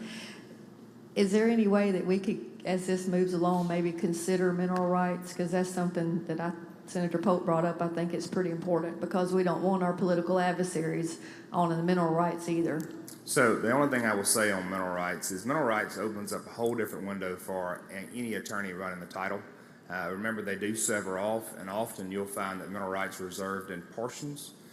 So if I run a title for you on a mineral rights, I'm going to run it by the hour, and that's because I'm probably going to have nearly a week there running through every single instrument that's been done on that property, whether it be severed off a quarter interest here to 3 or 4 different heirs. That's why you have abstractors or you have landmen and women that go in there and they're there all day and just when they start running some test wells in areas, that's why they do that. I don't have objections in the future to looking at your mineral rights, and maybe as we look at our, at our military installations and things like that, absolutely, I would love to. I just think this is where we got to this year, and we need to get something in place to move forward. I totally agree that, and if we do look at mineral rights, we probably need to look at people who are paying the taxes on the properties that don't own the mineral rights too. So, thank you. Thank you. Any other questions? Any other questions? Seeing none, Senator. Move for final passage based upon the morning roll call. Use of the morning roll call has been requested. Anyone object to the procedure? Or is voting no? We did. Present. Seeing none, bill passes by use of the morning roll call. Senator Williams. Thank you, Mr. President. I'd like to ask for unanimous consent to be added as co-author. Unanimous consent as co-author. If you'd raise your hands, Ms. Secretary, would you check those? I see Parker, England, Williams. Parker, England, Williams, Fillingain, McClendon, McMahon, Wiggins, Seymour, Ladner, Carter, Blackwell,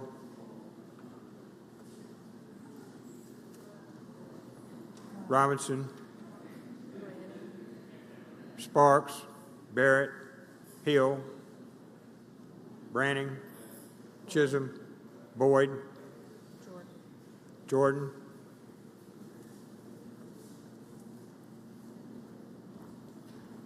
Okay. And he passes on 93. Blunt. Blunt. Pass. DeBar. Senator DeBar, we're on 96. Ask we skip 96, retain its place on the calendar, call up 97, have the title read. Mr. Clerk, please read the title. Senate Bill number 2684, Department of Education to require to study and develop guidance on technology, nutrition, and transportation. Make the usual motion. Senator makes the usual motion. All in favor signify by saying aye. Aye. Opposed, no. The ayes have it. Please proceed, Senator. Thank you, Mr. President. 2684 comes out of what PEER has been doing throughout our school districts. They have hired a contractor called Glimpse, which this body has been funding for the last year and will continue to fund for the next year. And so what Glimpse does is they go out into school districts. I think it's been 30 or 50 right now to this point, and they just look at some of the operations of the school districts, and they make recommendations as to some of the best practices that school districts can do to improve their operations, to save money. And so based on the body of work that Glimpse has done so far, they've recommended to PEER, and PEER's recommended to us that we have direct the Department of Education to come up with some best practices on 3 areas and develop the guidance that districts can follow. And those 3 areas are in technology and nutrition, lunches and so forth, and bus routes. And so what this does, beginning on line 28, is it directs the Department of Education to come up with plans and conduct surveys in the technology area covering the last 2 years and seeing what departments can do, what districts can do to better improve their IT departments. And so that's what that does on line 28 to 40. And then on lines 84 to 89, it talks about the Department of Education shall develop guidance to help districts with their nutrition programs. And how can they save money? How can they develop plans to save money for districts? This is not a mandate on districts. This is just guidance that they can follow or look at to see how they can improve their operations and save money. And the same thing on 98 through 100, developing optimizing bus routes with the goal of improving transportation and reducing costs. So in those three areas, what they've come up with is so far, they're going to go into 50 more districts to come up with better best practices which districts can follow. And so that is an explanation of the bill. I'll yield for any questions. If there are none, I move for title passage by use of the morning roll call. Senators move by use of the morning roll call. Anyone object to procedure? Court is voting no. Present. Bill passes by use of the morning roll call. Senator DeBar. Skip 98, have it retains place on the calendar. Call up 99 and have the title read. Mr. Clerk, please read the title. Senate Bill number 2407, Assistant Teachers Revise Certain Licensure Requirements. Make the usual motions. Usual motion. All in favor signify by saying aye. Aye. Opposed, no. Please proceed, Senator DeBar. Thank you, Mr. President. On line 37, we're talking about assistant teachers in this legislation. Line 37 and talks about the requirements needed to be a teacher assistant. And what we're doing, and beginning on line 41, is adding more alternatives for people to come into our classrooms and help out and participate as teacher assistants. Those are someone who has a high school diploma or a GED and a child development associate credential, and a Montessori certification or an equivalent certification. That's all we're doing. We're just opening, expanding opportunities for people to become TAs in our classrooms. I'll yield for any questions. If there are none, I move for passage by use of the morning roll call. No questions. Use of the morning roll call. Anyone object to procedure? Court voting no. Present. Bill passes by use of the morning roll call. As Fillingane, pass. England, 102, pass. Whaley, pass. Barnett, pass. Fillingane, pass. Carter, 106.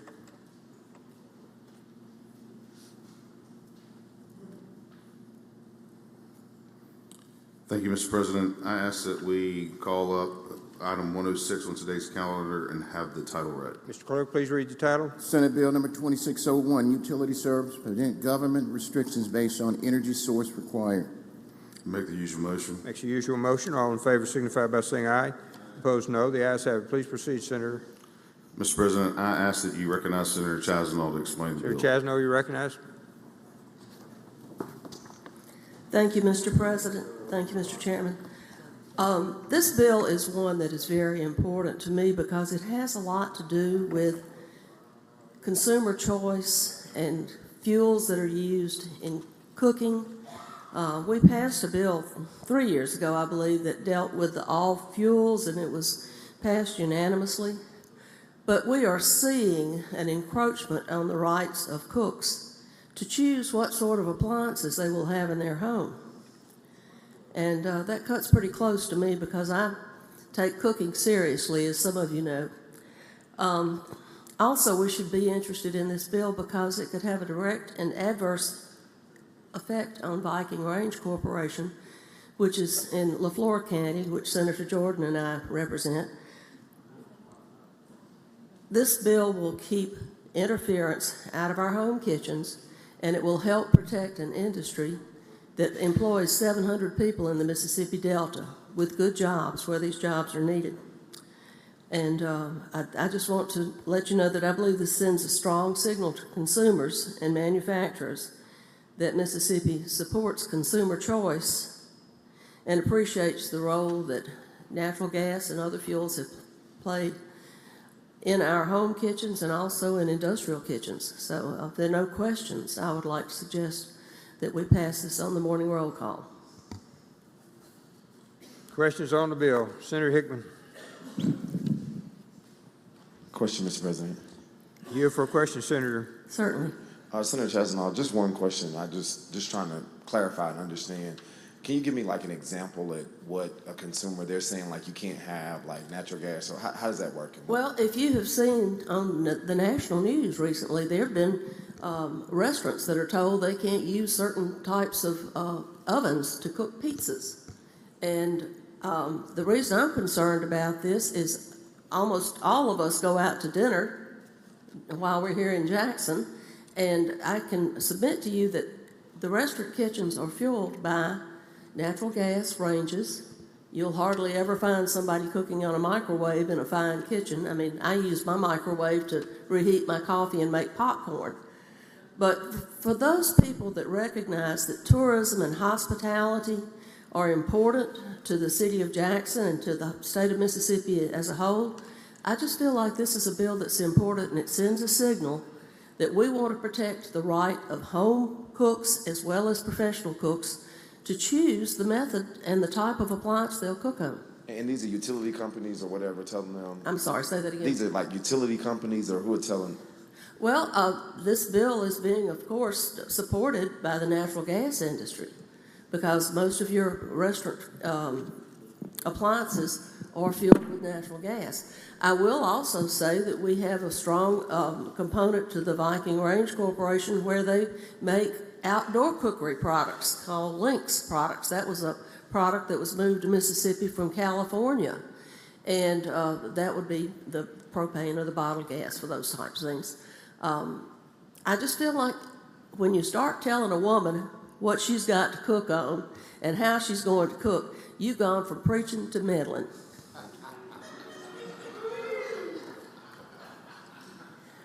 I suggest use of the morning roll call for final passage, Mr. President.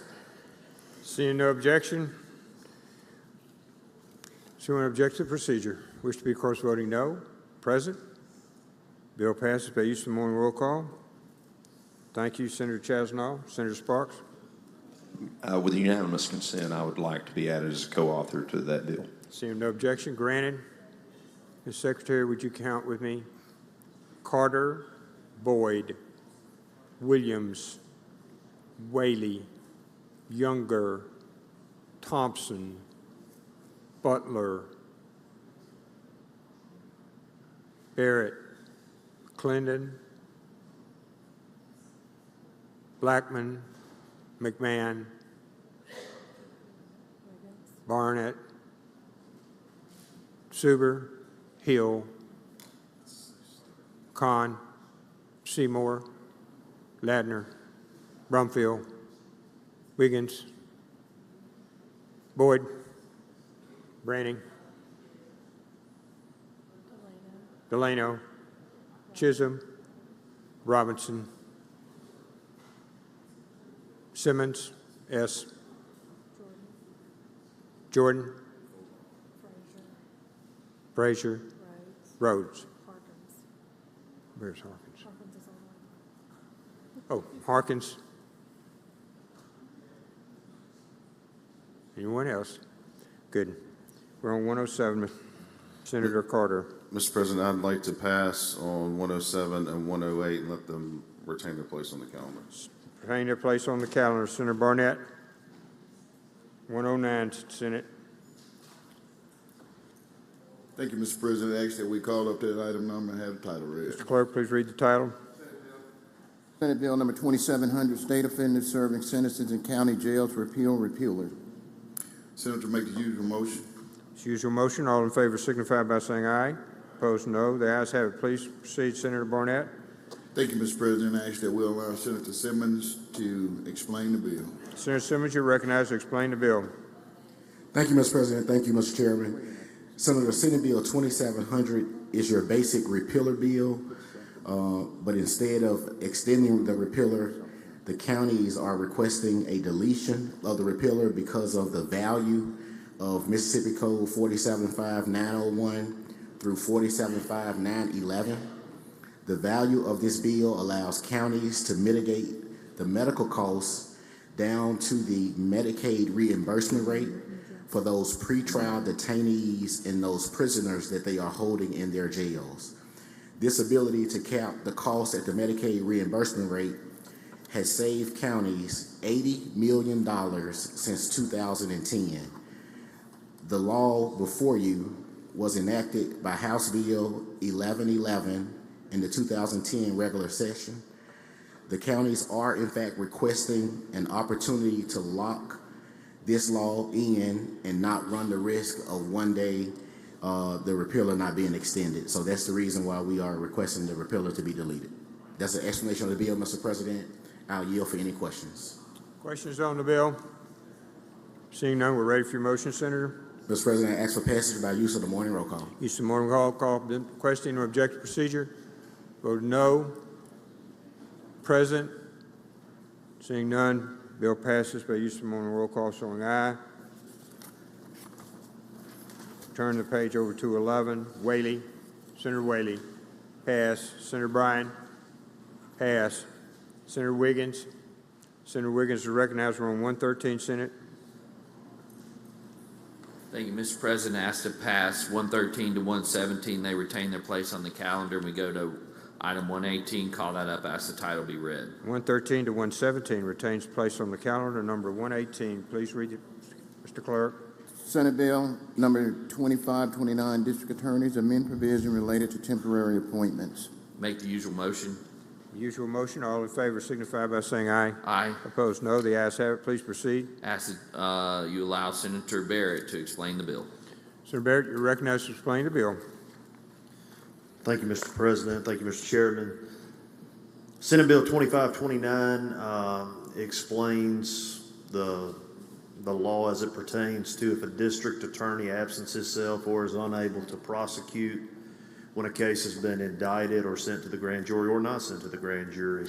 In that case, the law currently reads that the district attorney's salary that is prosecuting the case for the unable district attorney will be paid for out of his salary. What this does is it goes on to clarify in subsection 2 and subsection 3 the appointed district attorney when he travels to the outside of his jurisdiction, that all reasonable expenses shall be borne by the judicial district that is being assisted. That's in subsection 2. In subsection 3, obviously this does not apply in the case of a conflict of interest. I think we can all agree that transparency is the best policy, and no one wants a district attorney that has a conflict of interest prosecuting a case.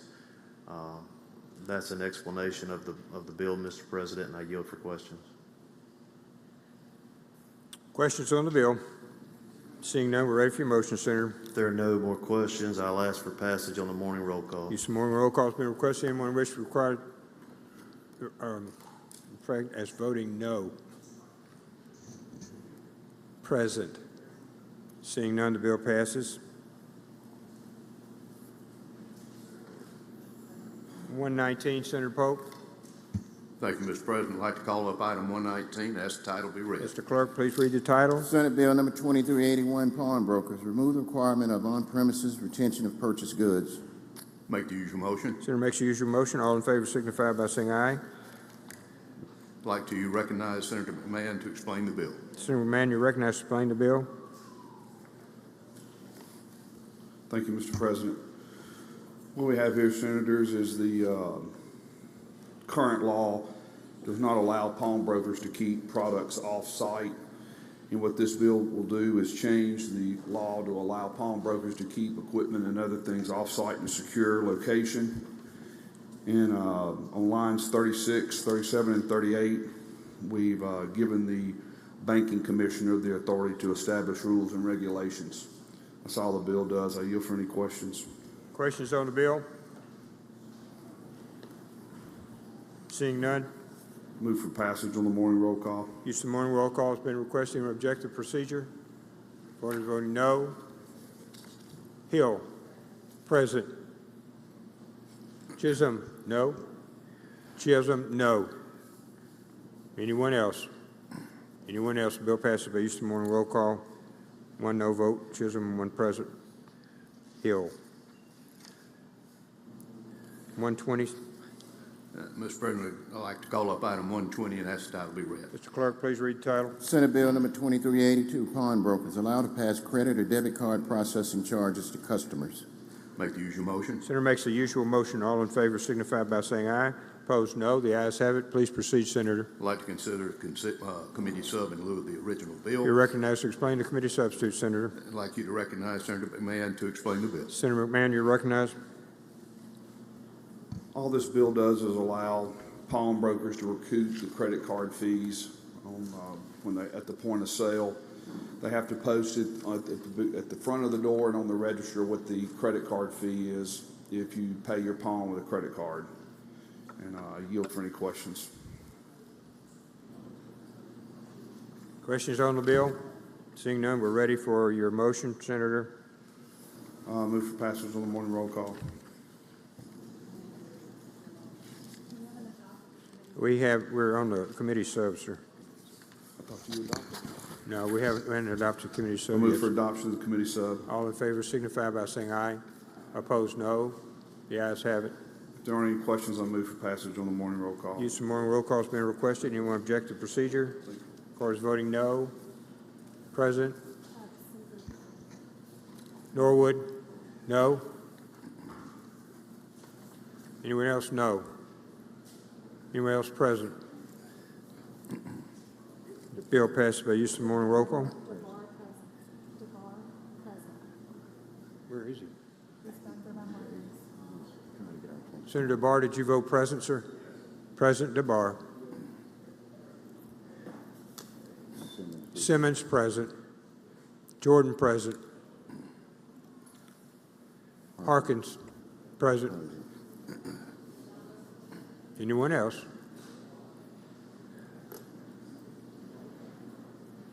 Okay. Bill passes 121 by use of morning roll call. 121, Senator Polk. Thank you, Mr. President. Call up item 121. Ask the title be read. Mr. Clerk, please read the title. Senate Bill number 2532, bonds clarify municipalities and counties may issue serial and single term. Make the usual motion. Senator makes the usual motion. All in favor signify by saying aye. Opposed, no. The ayes have it. Please proceed, Senator. Thank you, Mr. President. I'd like you to recognize Senator Boyd to explain the bill. Senator Boyd, you recognize.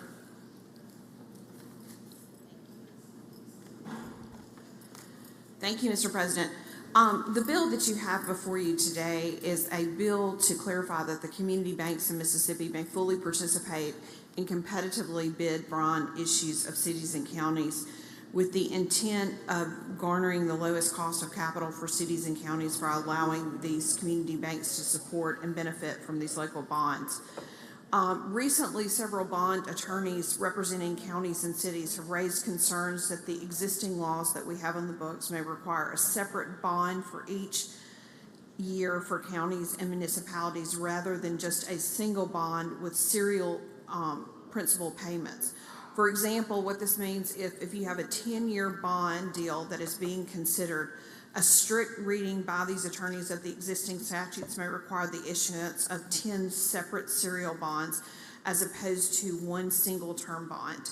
So many community banks, from small local banks to large regional banks, have refrained in recent years from bidding on these competitive bond issues because the internal auditors have become concerned that having these serial bonds, which mature annually, may appear as multiple discrete loans and may appear to be problematic with federal regulators.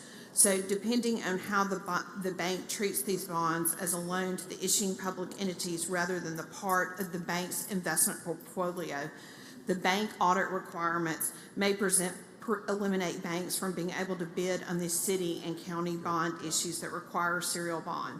What this bill does is it clarifies in statute that any county or municipality may issue any bonds as serial bonds or as single term bonds.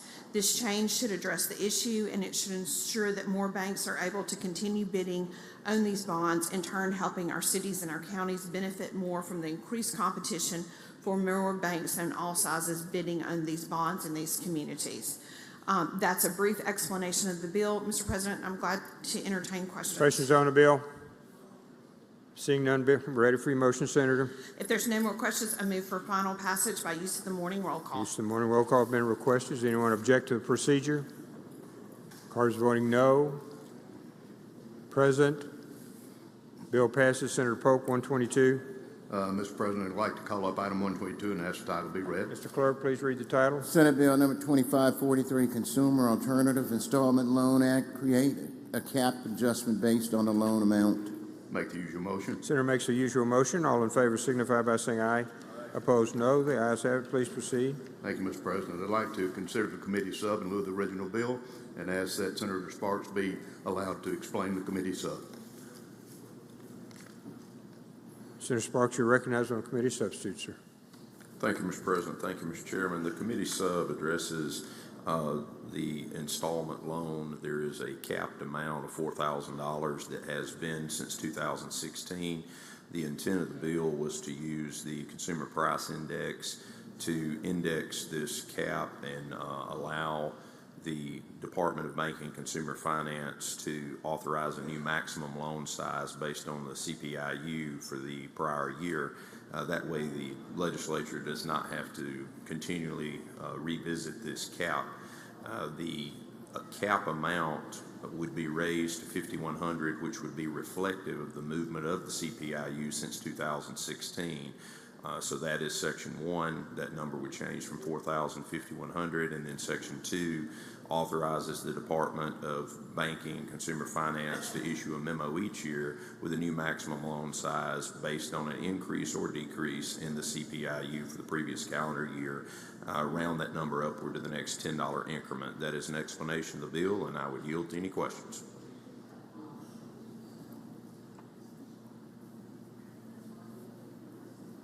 Questions on the bill?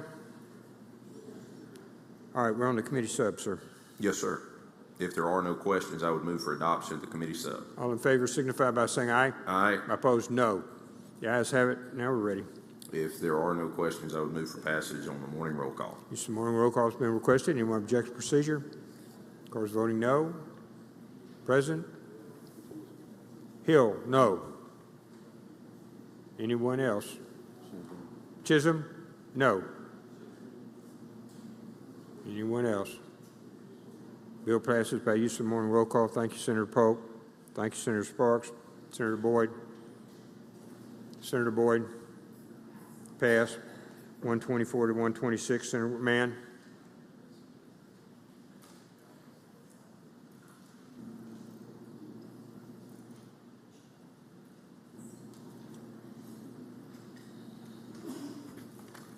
Call up item 127 on the day's calendar and ask the title be read. Mr. Clerk, please read the title. Senate Bill number 2707, Business Improvement District Act, technical amendments.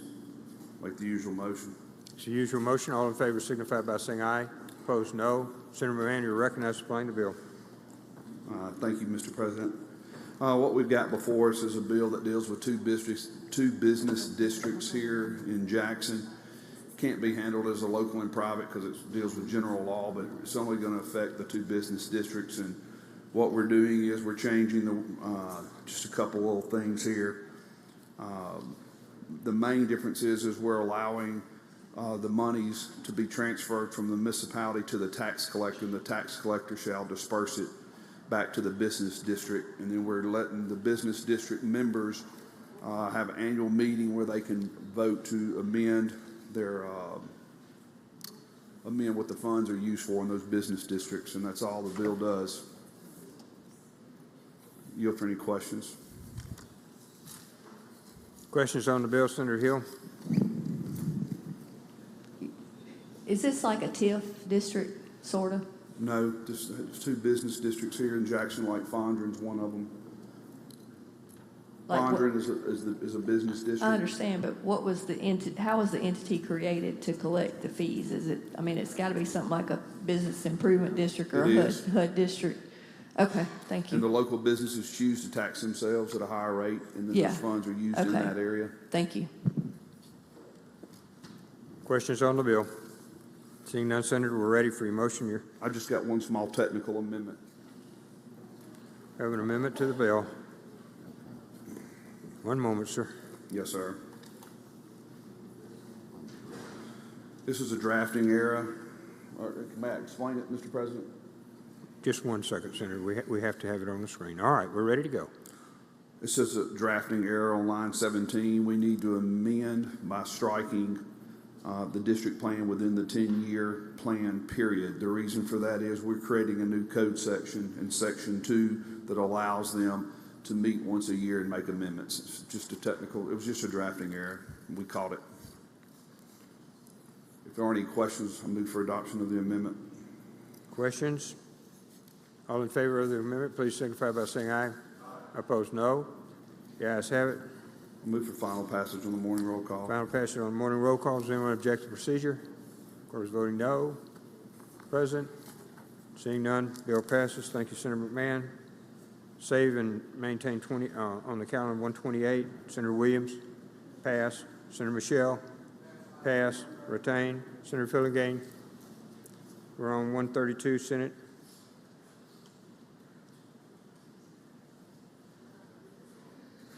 Daniel. I'd like to go to item 132, call it up and have the title read. Mr. Clerk, please read the title. Senate Bill number 2135, shoplifting, delete finding required before imposing a sentence of imprisonment. Make the usual motion. Senator makes the usual motion. All in favor signify by saying aye. Aye. Opposed, no. Please proceed, Senator. Thank you, Mr. President. If you'll recognize Senator Sparks to handle the bill, please. Senator Sparks, you're recognized. Thank you, Mr. President. I'm going to explain the bill. There's also an amendment, if that's appropriate, that I would explain the bill first and then also explain the amendment together.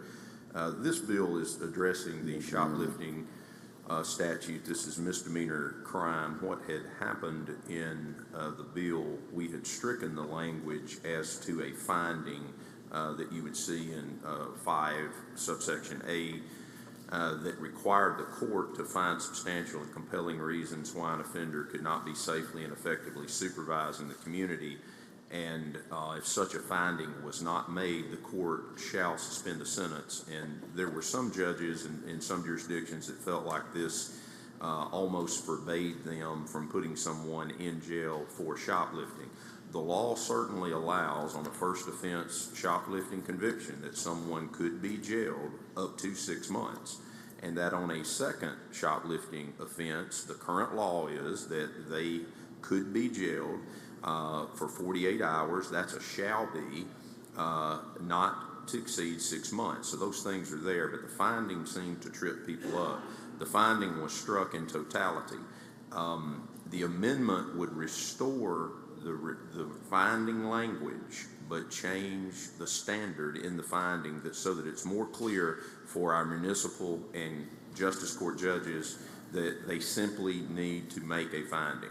I think the amendment has been provided, is on the screen, but what the amendment would do is restore the deleted language and except for the words substantial and compelling reasons why, so that it would read, if the court finds the offender cannot be safely and effectively supervised. We felt like this was a compromise to help the judges in the districts where this was expressed to be a problem while keeping with the spirit of the language that was originally inserted in the bill. So I would ask for adoption of the amendment unless there are any questions. Questions on the amendment? Senator Jordan.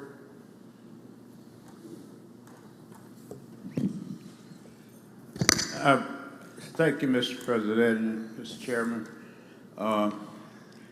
What will happen to the person, the shoplifter? What fine is going to happen? Will he be put in jail or will he not? I don't know. That would be up to the judge, Senator Jordan, and that's the same way the law reads currently.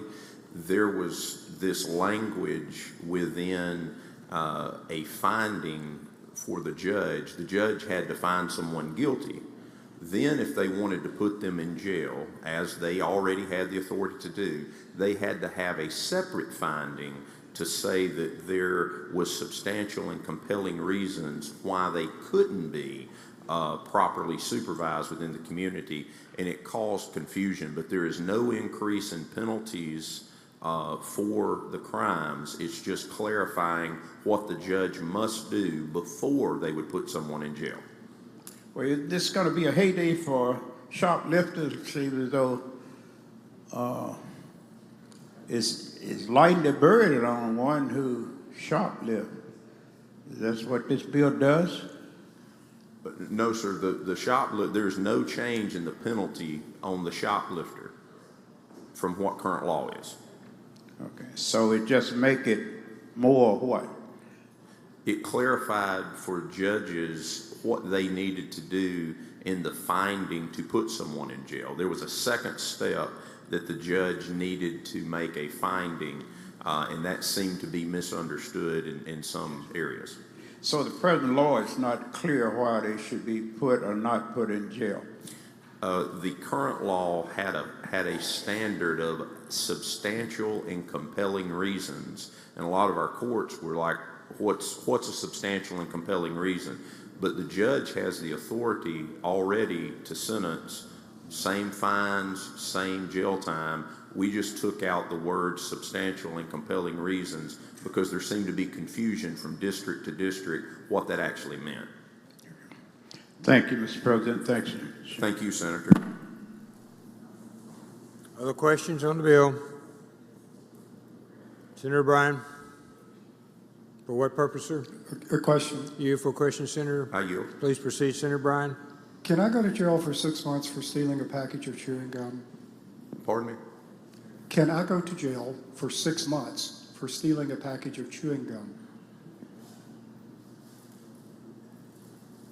I think that if it's charged as shoplifting under this code, the judge has the ability to imprison someone for up to 6 months, regardless of what they shoplifted, as long as it's under $1,000. I think once you exceed $1,000, we get into a felony situation. So a shorter answer to my question would have been yes. That's correct. And so it seems to me, having dealt with shoplifting, that there is a problem. And that is, there is the shoplifter who is more of a pest than a real serious organized operation. But there are also, and have been for some time, basically groups of individuals who go around from town to town and shoplift.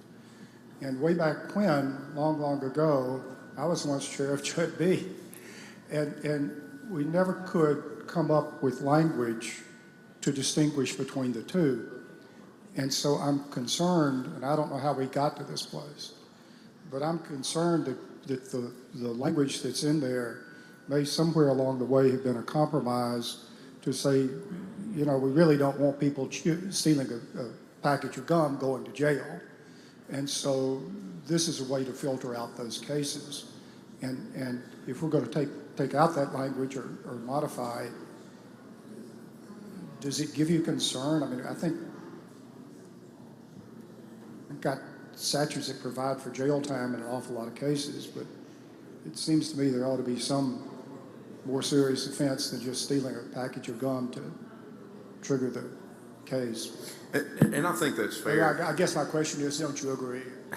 Well, in part. And the reason I would say that is because each of these municipalities, if they were to jail someone on shoplifting, actually get charged back by the county probably a minimum of $35 a day. So it is highly unlikely that I would see a judge in a municipality sentence someone to jail over a package of gum. I do think, going to your other example, I do believe there are shoplifting rings. There are rashes of situation where people basically take orders and then go in and shoplift the items on the order sheet. And we've seen that in different areas. So the judges just wanted clarity because substantial and compelling is an interesting standard. And ultimately, all we're doing in this bill is removing the words substantial and compelling reasons why. That's all it does. We didn't change the penalty or the fact that the judge has to make a finding, just the standard. Well, I think the existence of those words served as a practical method to say you're probably not going to go to jail for stealing a package of chewing gum. And I think now that protection is no longer there. I would just feel better if there were something for amounts, I don't know, less than $50 or something, but at any rate. Thank you. Thank you, Mr. Chairman. Further questions? Thank you, Senator Brown. Further questions? Ready on your motion, sir. Move for adoption of the amendment. Adoption of the amendment. All in favor signify by saying aye. Aye. Opposed, no. The ayes have it. If there are no further questions, Mr. President, I move for final passage. Final question by use of the morning roll call is requested by the senator. Anyone object to the procedure? Court is voting no. Present. Seeing none, bill passes. All ayes by use of the morning roll call. Go to 133. Thank you, Mr. President. Let's go to item 133, called up and have the title read. Mr. Clerk, please read the title. Senate Bill number 2177, bail, make certain amendments to provisions related to.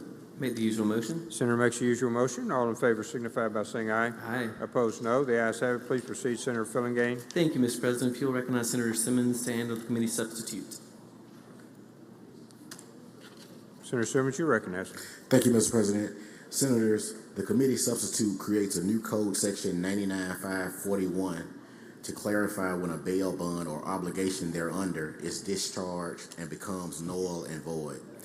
It also amends various sections of the law to extend the number of days from 10 days to 20 days between the notification of a revocation of a license of a surety to the Department of Insurance.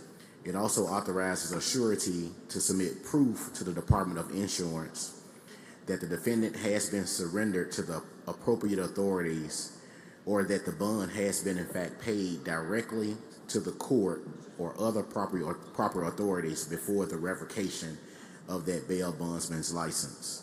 Lastly, the committee substitute inserted a reverse repealer because we recognize that this bill is a work in progress. We want to make sure we are doing something that the Department of Insurance wants us to do, and also something that will also protect bail agents as it relates to the revocation of their licenses. That's all the committee substitute does. I will yield to any questions, Mr. President. If not, I move to adopt the committee substitute in lieu of the original bill. Questions? Motion is to adopt the committee substitute. All in favor signify by saying aye.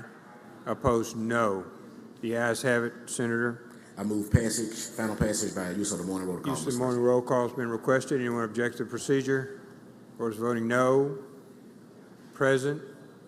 Bill passes by use of the morning roll call. We're on 134, Senate. Thank you, Mr. President. Let's go to item 134, called up and have the title read. Mr. Clerk, please read the title. Senate Bill number 2441, alternative nicotine products, prohibit distribution or sale of certain products. Make the usual motion. Makes the usual motion. All in favor signify by saying aye. Aye. Opposed, no. The ayes have it. Thank you, Mr. President. There was the committee substitute, if I'll be recognized to explain the committee sub.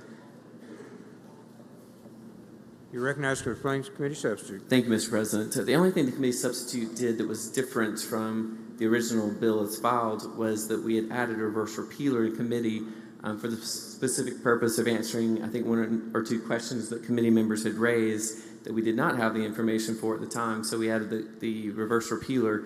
However, now those questions have been answered. The question related to whether the code section included something or not, and it did not. So I would move to adopt the committee substitute and ask that the body defeat it because we don't need the reverse repealer in this bill any longer. So my motion would be to adopt the committee substitute and ask that the body vote no.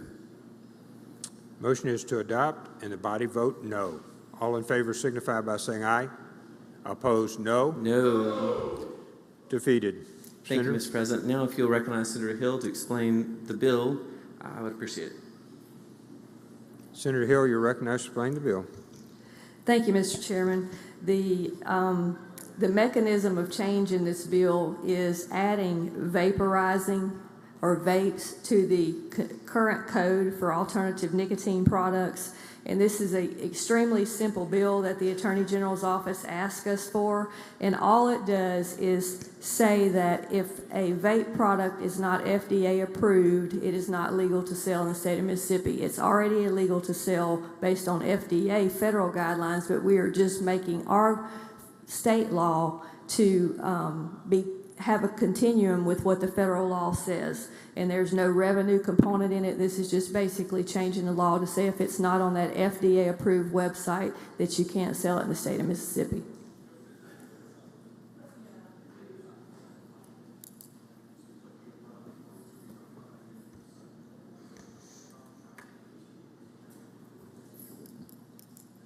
Questions on the amendment? Senator Jordan, for what purpose? We don't have it. Thank you, Mr. President. I have a question to Senator Hill. Of course. Would this prohibit him from selling products that could be harmful to individuals, younger persons? Yes, sir. That's why the Attorney General's office brought this bill to us, because we've had quite a number of people who were harmed by some of these vapes that have been sold in these local shops. And these harmful substances could contain fentanyl and other harmful substances. Well, I don't know that they would contain fentanyl, because that would be each individual law enforcement sends them off to try to see what's in them. But I think there have been some that have had that in there. I know in my district, we had some kids that used vapes in the bathroom at school and actually passed out and had to be resuscitated. So, yes, there's been some very harmful substances. And would you agree that some of these things that are being sold make a young person crazy as a sack of foods? I would say that there's all kind of effects, negative effects. Thank you, ma'am. Thank you. Senator Boyd, for what purpose? Friendly question. You yield, Senator. Of course. Senator Boyd is recognized. Senator Hill, kind of pointing to what Senator Jordan just said, a lot of these products are coming in that are actually illegal out of the country. They're coming over from China. They're actually products that are not sold in the state of, that are not allowed to be sold here. Right. In fact, they're not even allowed to be sold in China.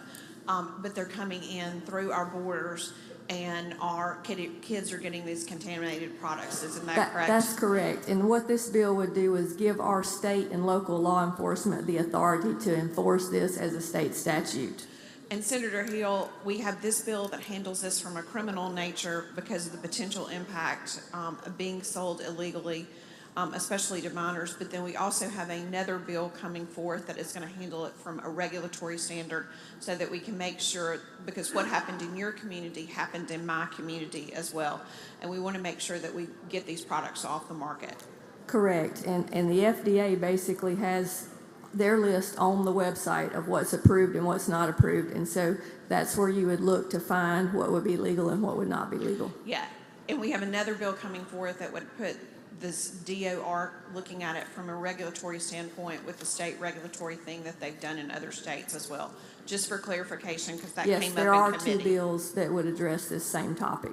Thank you. Thank you, Senator. Other questions on the bill? Senator Turner Ford. For what purpose, ma'am? I have a question. Question, Senator Hill? Yes. Yep, please proceed, Senator Turner Ford. Thank you, Mr. President. Senator, does your bill allow a means of punishing the manufacturer, or is it just the retailer? My bill is basically whomever is selling this, and if it's not approved by the FDA, this bill would make them liable for the penalty. And so it would only be the business owner that is Right. has the product available Right. for sale. Yes. And so with your bill, the manufacturer has no liability for distributing these unauthorized products for sale. That would be addressed in a separate bill. Thank you. Any other questions? Okay, Senator, we're ready for a motion. My motion would be passage on the morning roll call. Anyone object to the procedure? Of course, voting no. No. Barrett. Anyone else? Anyone else? Present? Seeing none, bill passes with one objection. Carter? Carter? 135 retains place. McCon? 136 retains Sparks. 137 Bryan. Senator Bryan? Retains place on this council. Senator Simmons. 142 Senator McMahon.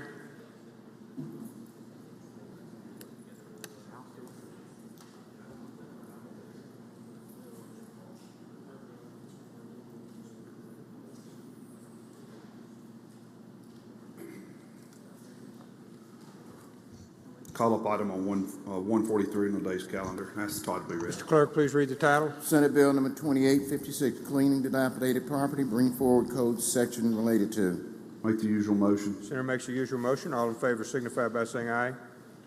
Opposed, no. The ayes have it. Please proceed, Senator McMahon. I'd like to adopt the committee sub. You're recognized to explain the committee substitute, Senator.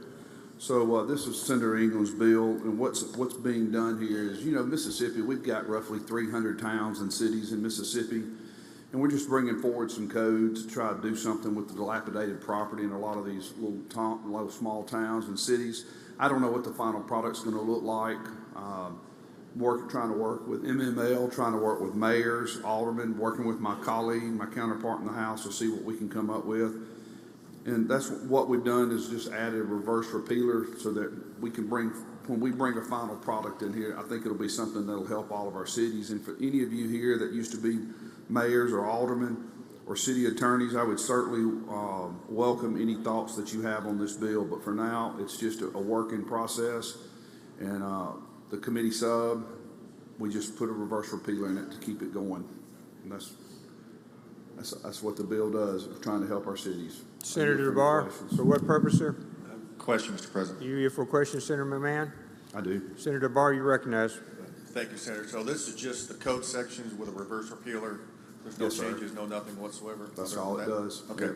Thank you, That's Senator. Senator, thank you. And Other questions? I welcome anything, Senator Barr, you have, like in your area, if you have some small cities or towns or large cities or towns that want to discuss something, I'd be willing to hear what they have to say. Thank you, Senator. Other questions? Seeing none, we're ready for your motion on the substitute, sir. Move for adoption of the committee sub. All in favor signify by saying aye. Opposed, no. The ayes have it. Now we're ready, Senator. If there aren't any additional questions, I move for passage on the morning roll Use of call. morning roll call has been requested. Anyone object to procedure? Those voting no. Present. Seeing none, passed by use of the morning roll call. Senator Johnson? Pass. Page 14, Senate. Senator Blackwell? Pass. 144, 146, 146. Senator DeBar, 148, sir.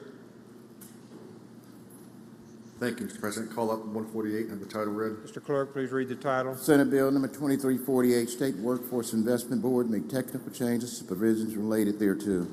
Make the usual motions. Senator makes the usual motion. All in favor signify by saying aye. Aye. Opposed, no. The ayes have it. Please proceed, Senator. I ask that you recognize Senator Robinson to explain the Senator bill. Robinson, you're recognized. Thank you, Mr. Chairman. Thank you, Mr. President. Mr. President, may I have a point of personal privilege? Certainly. I just want to say thank you for your kindness shown to me in SR 34, celebrating the legacy and memory of Sam. Thank y'all very much. Maybe I shouldn't have said that first, but may I proceed? Please do, Senator. You're recognized, and we understand Thank you. your feelings here. Thank you. We're going to take up Bill 2348. It is something that the Mississippi Department of Education asked for. So the bill that you have before you today is to amend the Act to revise the State Workforce Investment Board's list of nationally recognized industry certifications to ensure reimbursement funds only apply to certain priority sections. And the second part is to provide that certain grant funds may be used to increase access to qualifying industry certifications or purchase necessary and needed equipment. Mr. President, if there are no questions, I move passage of Bill 2348 by use of the morning roll call. Questions on the bill? Seeing none, the Senators move for passage by use of the morning roll call. Anyone object to procedure? Board is voting no. Present. Seeing none, thank you, Senator. Thank you. Bill passes. 149, Senator DeBar.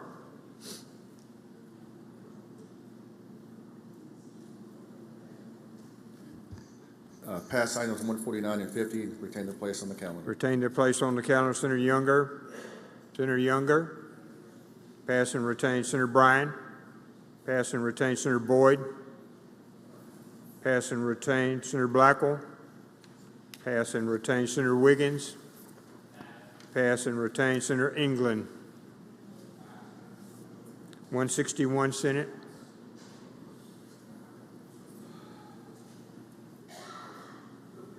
Thank you, Mr. President. I'd like to pass items number 161 and 162 and have them maintain their place on the calendar and go to item number 163 on today's calendar and have the title read. 161 and 162 retain their place on the calendar. 163, item 2424. Mr. Clerk, please read the title. Senate Bill number 2424, absentee ballots, voters can cure ballots declared effective due to signature issues.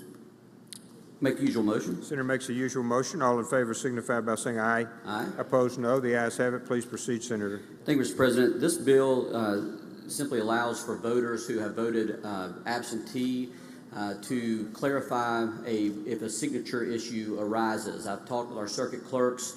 What happens a lot of times when these individuals get an application, they sign their name like we typically do if we're signing a check or signing something like that, and then when they get their absentee ballot and have to sign across an envelope, it may cause their signature to be a little different. And we've had some ballots thrown out for that reason, even though it's the same person. This allows for them to clarify that if their ballot was rejected for that reason, they can cure that defect, and it allows the Secretary of State to promulgate rules regarding this procedure. That's what the bill does. I'm happy to take any questions. If not, I move for final passage by use of the morning roll call.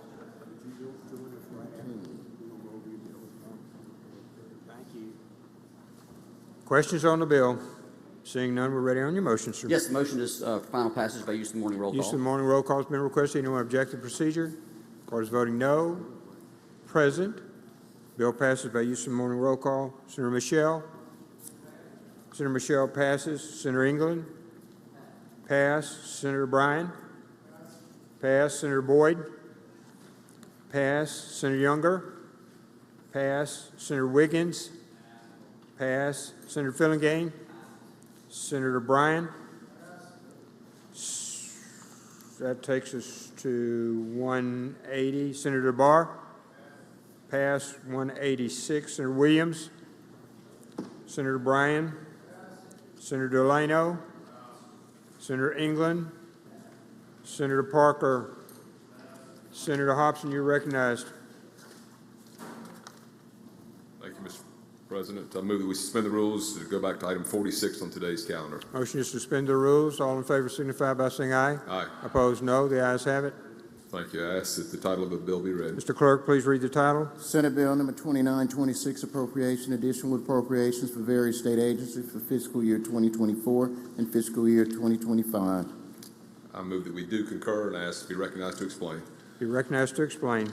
This is the deficit bill that we handled a few days ago. The House has passed it with a couple of changes that were brought forward due to some changes in the Attorney General's recommendations. One is the amount of money that was going to be spent for the Olivia Y suit was actually set to expire June 30, 2024. The AG has requested that be extended out to June 30, 2025. So we moved the same amount of money, no new money here, but we moved it from one section of the bill to another to reflect that change. Also, we added, they needed $22,000 more for payment of the attorney's fees on the Alexander v. Hall case. That's one of the cases that's right now pending as it relates to the corrections system. That's an explanation of the changes, and I will yield for questions. Yield for questions on the bill. All right, Senator. If there are none, I move that we do concur. Motion is to concur by use of the morning roll call. Does anyone object to the procedure? Should record as voting no. Present. Seeing none. Passed. Motion concur.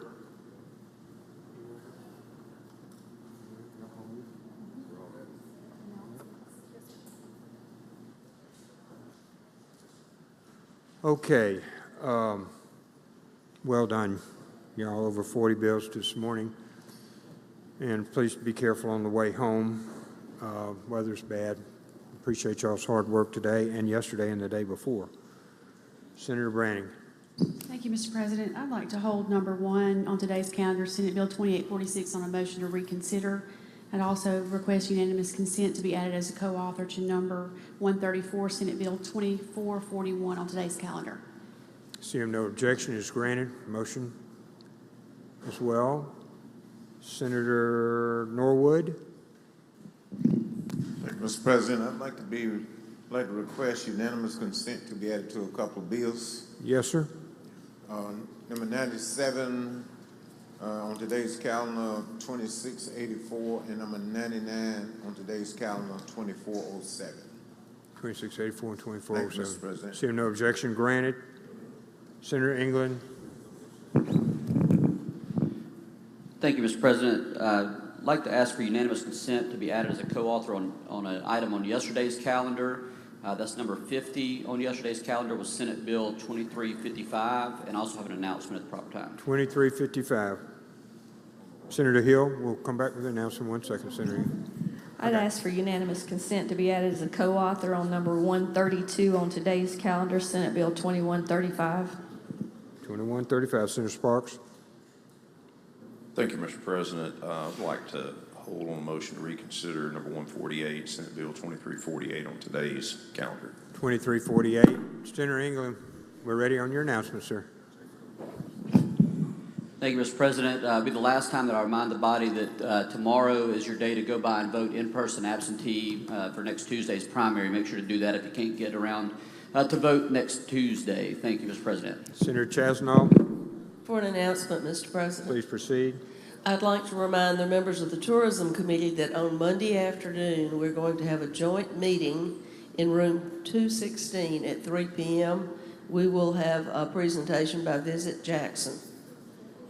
Thank you, Senator. Senator McClendon.